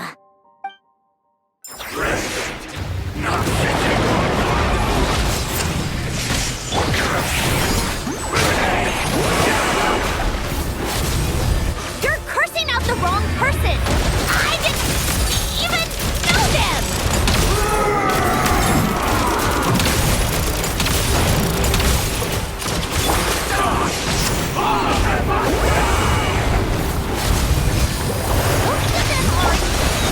But you still have a chance to return to the ley lines and reunite with your family! Just work with me here!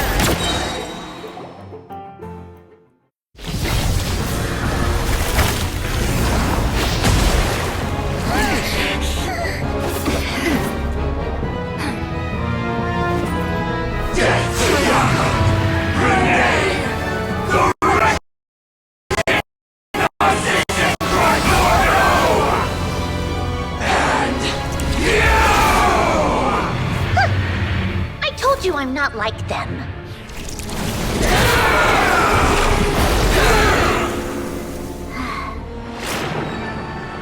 I'm stronger. Inverted. World formula. Reversion.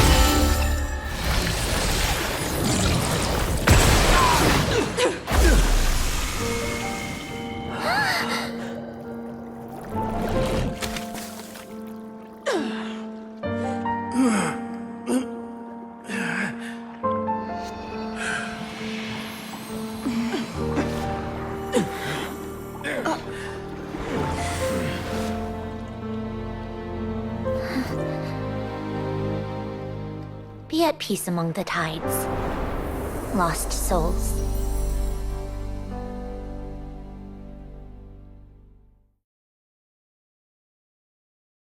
Is it over? Yep, told you it'd be a piece of cake. How did you do that back there? That creature was nothing special. Add a bunch of souls with nowhere to go, a touch of malicious energy, a few impurities, and a whole lot of resentment. And that's what you get. All I did was separate the original souls from the rest of the filth, allowing them to be accepted by the current rules of the world. The principle behind the world formula is divergence. Starting from a point of origin, it deconstructs and reconstructs the possibilities of the world to find certain answers. So, it would follow that reverse calculating the world formula allows us to achieve convergence and restoration instead. Using a numerological array, I was able to do just that. It's similar to the concept of homological reduction in mathematics. I reduced them to the basic fundamental essence of their being without changing their underlying nature. That meant... never mind. Judging by all the blank stares, I'm guessing you don't actually care. I think I finally understand how Outlanders feel when I ramble on about shaman stuff. Point is, it was super impressive! You really are amazing, Sandrone! You're just realizing that now? Ahem. Enough about that. We should get going. I'll go reset the mechanisms inside the tower. See you back on land.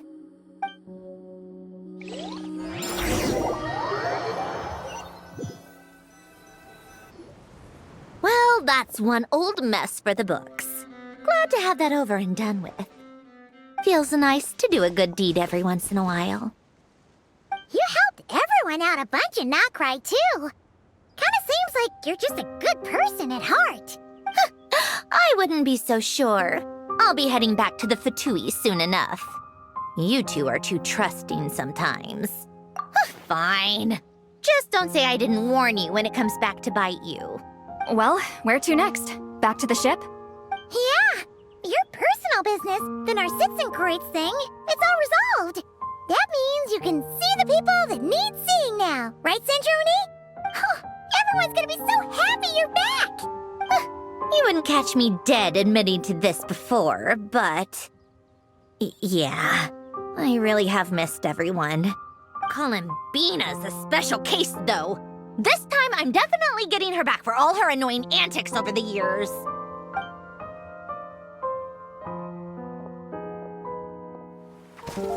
She'll sense me coming from a mile off. How am I gonna...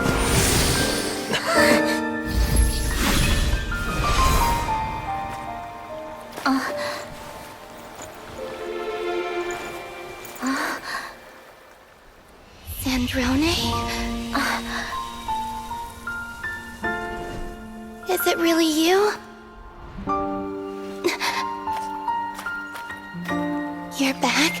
You didn't tell me. You avoided me. Why?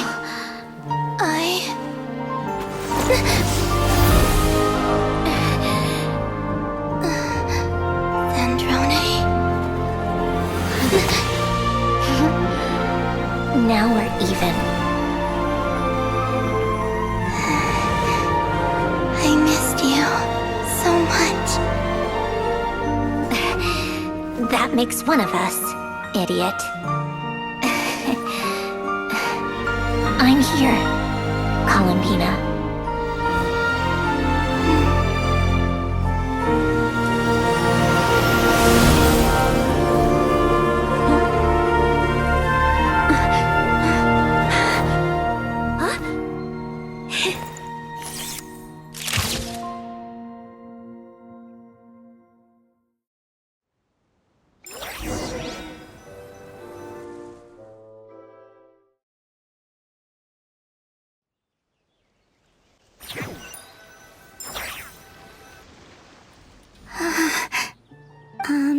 Sandrone.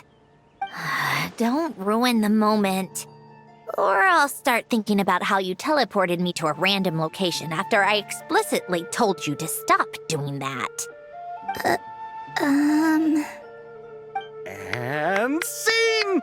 Bravo! Bravo! We got it! This is exactly the ending I was hoping for. Huh? Where did you just go, Miss Columbina? You vanished! And then the next second you were back hugging this, new friend here. That was all on camera? Yeah. Well, the camera was already rolling and it happened so fast, so... yeah. Hold on. This must be... Yep, my best friend. The one I was looking for. I never thought I'd actually get to see her again. I'm just... so happy.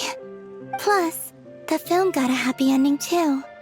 It's all thanks to you, Sandrone. Sandrone? You couldn't stop being annoying for 1 second? Columbina!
As expected.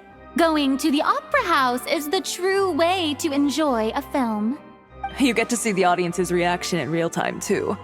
The ending seemed to be received quite well. Paimon can't believe you let us include that in the final cut, Sandrone!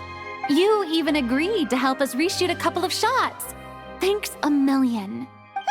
Most of it was caught on camera already, so it's not like I had much of a choice. Besides, the film I'm in is going to be anything less than perfect. What are you laughing at? Nothing. It was just interesting to see us on screen together. I'm glad this moment is going to be preserved forever. Just a pity we didn't take home the Farina Award this time around. Well, artistic films can rarely compete with commercial ones. You should have prepared yourself for this the minute you changed the script. True. Oh, did I hear someone mention the Farina Award? Come on, don't gloat! I won't. Our crew winning the Farina Award was a team effort after all. Costume design, script adaptation. Ooh, and the practical effects were so realistic. The flames and explosions even made me jump while we were filming. A lot of the effects were based on actual items the Special Patrol confiscated from criminals. Who knew they'd serve another purpose, right? But it turned out amazing! Really brought the thrilling scenes from the novel to life. Fontaine's film industry is seriously impressive. Which film did you vote for, Silali? Isn't it obvious? Great Detective Hurlock, of course! That's the whole reason I'm here! You all should be proud, though. A lot of critics are saying really good things about your film, too. Longing and loss, searching for something even after it's gone. It's a film that makes you think about life and how important it is to explore those themes. Well, that is what the art of storytelling is for. Watching a film with friends is so much fun! There's so much to talk about! Ooh, let's throw a celebration later then! We're all old friends. Oh, we could find a place and chat to our heart's content. How about the Wingalette? That's perfect! Friends and family are more than welcome too. So if you want to bring people, don't be shy. You all can head over first and make yourselves at home. I'll bring over some refreshments in a bit. I just have one more stop to make first. Can I come? Fine. Not like you'd listen if I tried to stop you.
Yes. Here lies Lord Artificer, Elaine Gaeltan. This is his grave. Oh. I'm sorry, Ellen. I'm sorry this is the first time I've been back since leaving Fontaine. I should have come to see you more often. I got your gift. I even cleaned up one of the Nartsitzenkreuz Ordo's messes along the way. Our home is just as quiet and warm as it always was. The flowers in the garden are still thriving. I'll make sure to tend to them more often from now on. Polonia received irreparable damage in battle. I should have taken better care of your invention. I'm sorry. Polonia was family to me. Just like you. You always said I was a fast learner. But I'm not so sure. It took me far too long to learn the things that truly matter. I never said this to you back then, but thank you for creating me. For giving me the chance to experience life. Being your family meant everything to me. Absolutely everything. Can I say a few words as well, Sandrone? Don't need my permission. Hello, Mr. Guillotin. I'm Sandrone's friend. You don't need to worry. Sandrone is doing great. Not only is she a brilliant scholar, she's made a whole bunch of friends, too. And she takes great care of them. As if. She'll never admit it, but she's always there when her friends need it the most. I wouldn't even be here without her. So, if she ever needs help, her friends will be there in a heartbeat, including me. That's what best friends are for. Columbina. What else? Oh, she likes drinking bitter coffee, listening to piano music when she can't sleep. Turns out she even likes giving hugs. No, wait! Don't tell him all that! Huh? I don't understand. I didn't think you'd want to hide things from him. Well, yeah, but there are still things I don't want to say. Okay. I'll come by myself and tell him for you then. That's not what I meant! All right. Enough with the speeches. If no one has anything else to add, let's just leave it there. Should we say a few words too? Kinda seems like Columbina said it all. Oh, great idea!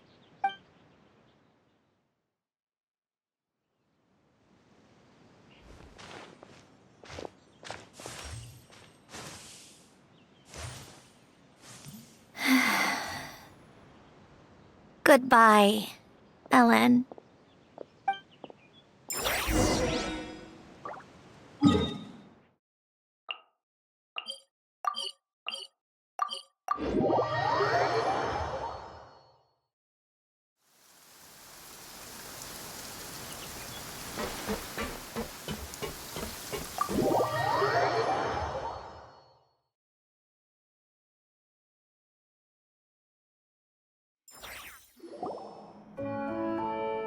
You made it! The party's already started. Oh, but, you didn't bring anyone else along? I thought you headed out to invite some friends. We did invite a friend, actually. She'll be here soon. She's even bringing some desserts to have over tea. You should join us later, Miss Farina. I do love a tea party. Then don't mind if I do. This seems like a fun occasion. Let's go talk with everyone. Good idea! We'll introduce you to all our old friends.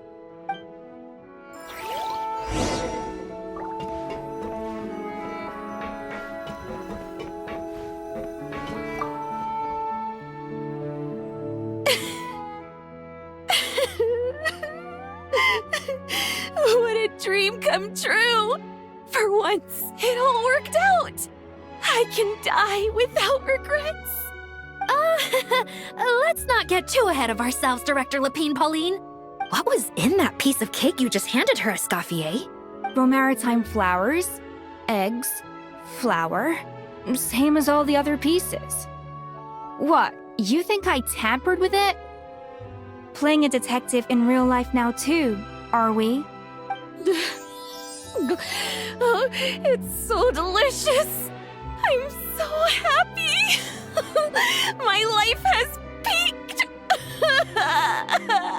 Miss Lapine Pauline, look who I brought! Master! Wait, what happened to your face? Why are you crying? Never mind my face. Here, let me introduce you. This is Miss Charlotte and Miss Escoffier. Things are sounding lively over here. Oh, look who it is! Perfect timing. I was so busy with the shoot, I feel like we barely got to talk. And the elusive Miss Guillotin. It's great to see you. Thank you so much for letting us use the boat free of charge. That was so generous of you. Oh, right. Introductions. This is Miss Charlotte and Miss Escoffier. That's kind of you. But I didn't really do anything. If you want to thank someone, it should be the Duke or the people who keep the boat in such good shape. Right. I'll head over in a bit and do just that. Miss Columbina? Yes? Could I interview you sometime? I'll treat you to some gâteau de bord for the trouble. There's only a limited amount available each day. Oh, but it's an absolute must-try when you're in Fontaine. Oh, sure. Bold of you to use my own cake as a bribe right in front of me. You know what? When else are we all going to be together like this? Come on, everyone! Grab your drinks!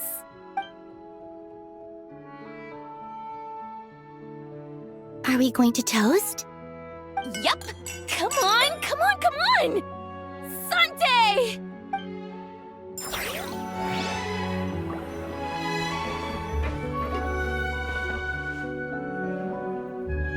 Granny Eatsley, you're really not going to let us borrow these cute little stuffed toys for our magic show? First of all, Seat Lalin and Eats Papa are Chi-Chi meal. They have inauspicious stars sealed within them, and they're my helpers, not toys.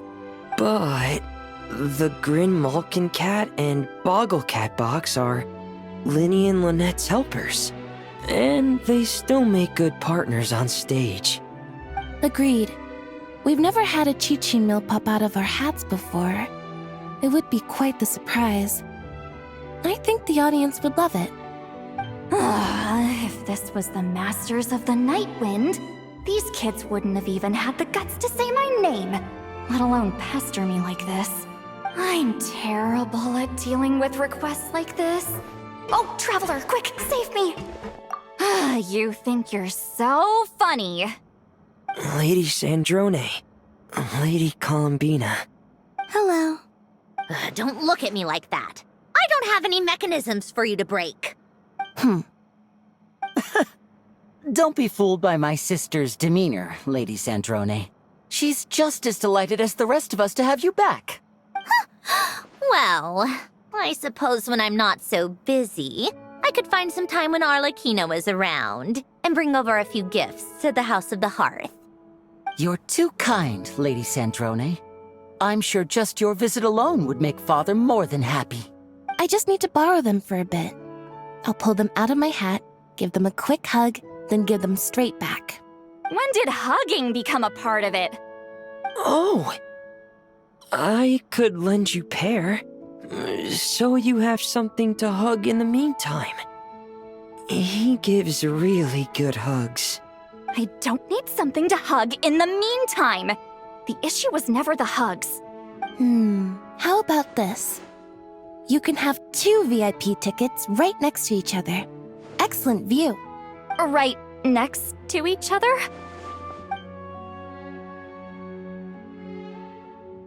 Yep, super quiet. No one will bother you. I'm sure you'll have a great time. Fine.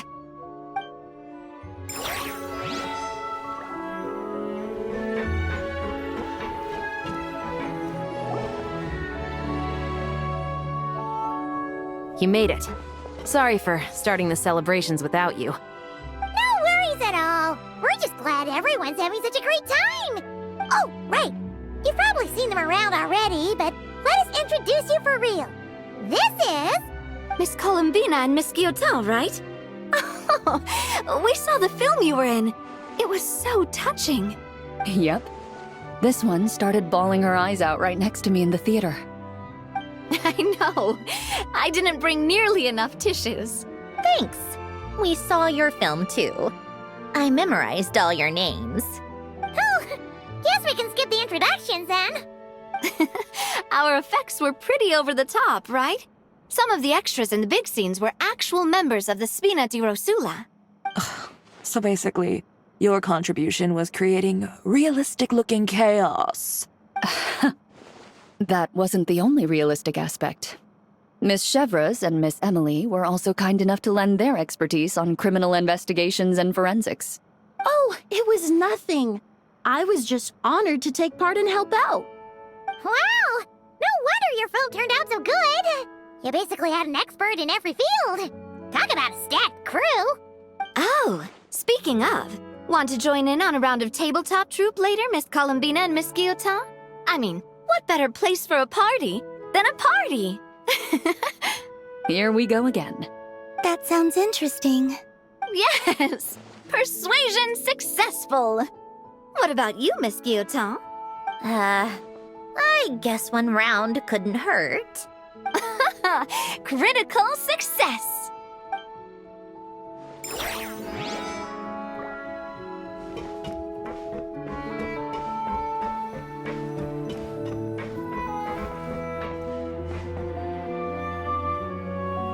Wait a second! Mr. Baptiste and Veronique! You're here! Friends of yours? Veronique is the prop manager for Musketeer Pictures, and Mr. Baptiste is the author of The Two Musketeers. Yeah, former prop manager. Now we're just two criminals serving our time. Thanks to Duke Risley and Nurse Sejuin looking out for us. Not too bad, actually. You make it sound like I'm giving you special treatment. I just think the method of justice you chose to pursue is one people can respect. You are far too modest, Your Grace. The only reason we were even able to come to the surface for the festival is because you fought for it. It's also just good for the physical and mental health of the prisoners in general. Anyway, I suppose I have you to thank for keeping the winglet in such good shape. I never knew she could look so striking. I didn't do anything special. It was mostly the Traveler and the others. Don't sell yourself short, Miss Guillotin. You are the current captain, after all. In light of that, I have to ask, do you mind if I leave up some of the installations so the people back at the fortress can also enjoy the aquarium? Huh? Like I said before, I just think it would be good for the inmates who clean and maintain the winglet to see their work put to good use. Besides, maintaining an aquarium is sure to be a lot more interesting than scrubbing rust off the walls and deck. Oh, of course I don't mind. I'm grateful you even want to keep it. Great. Then it's decided. That's amazing, Sandrone. We should go hang out at the Fortress of Meripede later, then. You do know you just invited me to hang out in prison, don't you?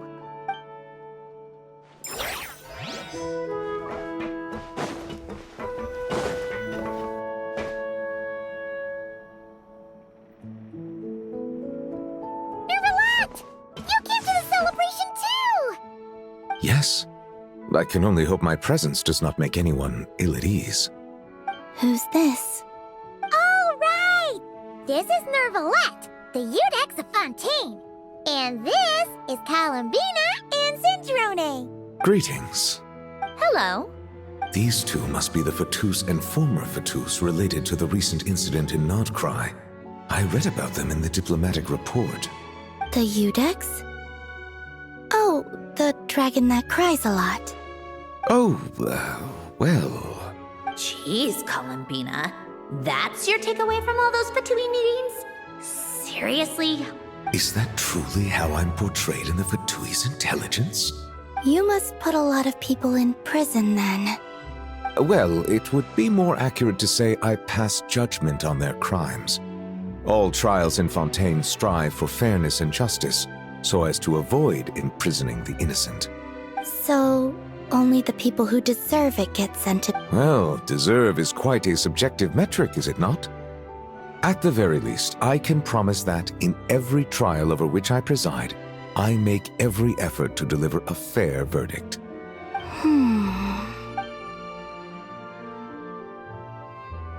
Yeah. Oh, for the love of... what is she doing now? You seem like a good dragon. Not the kind that throws people in prison for no reason. I think we can get along just fine. Thank you? Then she punched me because... Sorry, Nervalette.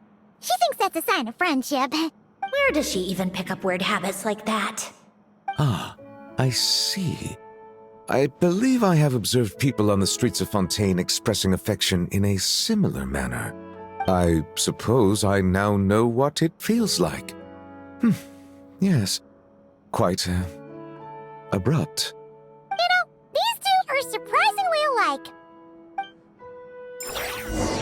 Oh, looks like Arlecchino's here. Come on, Columbina. Let's go have ourselves a tea party.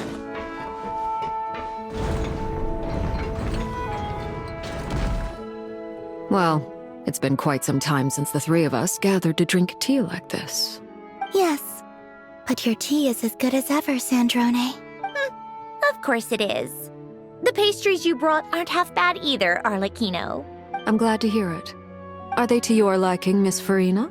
If I remember correctly, this particular cake is your favorite. Yes, thank you. The tea and pastries are absolutely delicious. I can't believe I'm casually sipping tea with 3 harbingers. Or are some of them former harbingers? Who knows? Due to diplomatic reasons at the time, our last tea party was rather tense, wasn't it, Miss Farina? You have my apologies, but this is simply a casual gathering of close friends. So I do hope you can relax and enjoy yourself. Of course! I appreciate the hospitality, in both cases. Next time, let me be the one to treat all of you. I'm sure we'd all be delighted to have you join us more often. The same goes for you two. Of course we should do this again! We've all been through thick and thin together by this point. This is nice, Sandrone. It reminds me of the happy times back in Snezhnaya, when things were so lively. Yeah. To be honest, I never thought these gatherings would feel this lively ever again. Well, I think I speak for all of us when I say we're truly glad you're back, Sandrone. Me too. I've realized that holding on to what matters doesn't just mean protecting what you already have. By reaching out and striving for something new, you can gain much more than you think. No, that certainly doesn't sound like something the old you would say. Well, I'm only going to say it once, so don't get used to it. Who knows? Perhaps your tea parties will only get livelier from here on out. Once you return to the Fatui, we'll have more opportunities to keep in touch in any case. I want to spend more time together too. But I don't want to go back to the Fatui. Well, Notcry isn't too far from Snezhnograd. It shouldn't be hard to find a place where we can all get together. Oh, and then I can sing for you, or put on some of your favorite music, just like the old days. Speaking of music, I spotted a mechanical piano below deck. Is it yours, Miss Guillotin? Yes. Reclaimed, I suppose you could say. Why don't you play something for us? Huh? In front of all these people? Yes, why not? You play so well. Yeah, come on! Just a little, please? For the love of... Fine! One piece, and that's it.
right, Musketeer Pictures!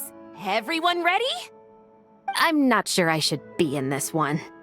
Of course you should. You might have primarily helped out another crew this time, but you're still a member of Musketeer Pictures. All right, thanks. I'll still stand a bit off to the side, though. Can I be in the picture too? Of course, Miss Veronique. I would have loved to have you in the last one, too, if circumstances had allowed it. Thank you, Director Xavier. Do I really have to be front and center? You're one of the lead actors! Of course you do! Nervous, Sandrone? No! All right, look at the camera! And 3, 2, 1... Musketeer Pictures!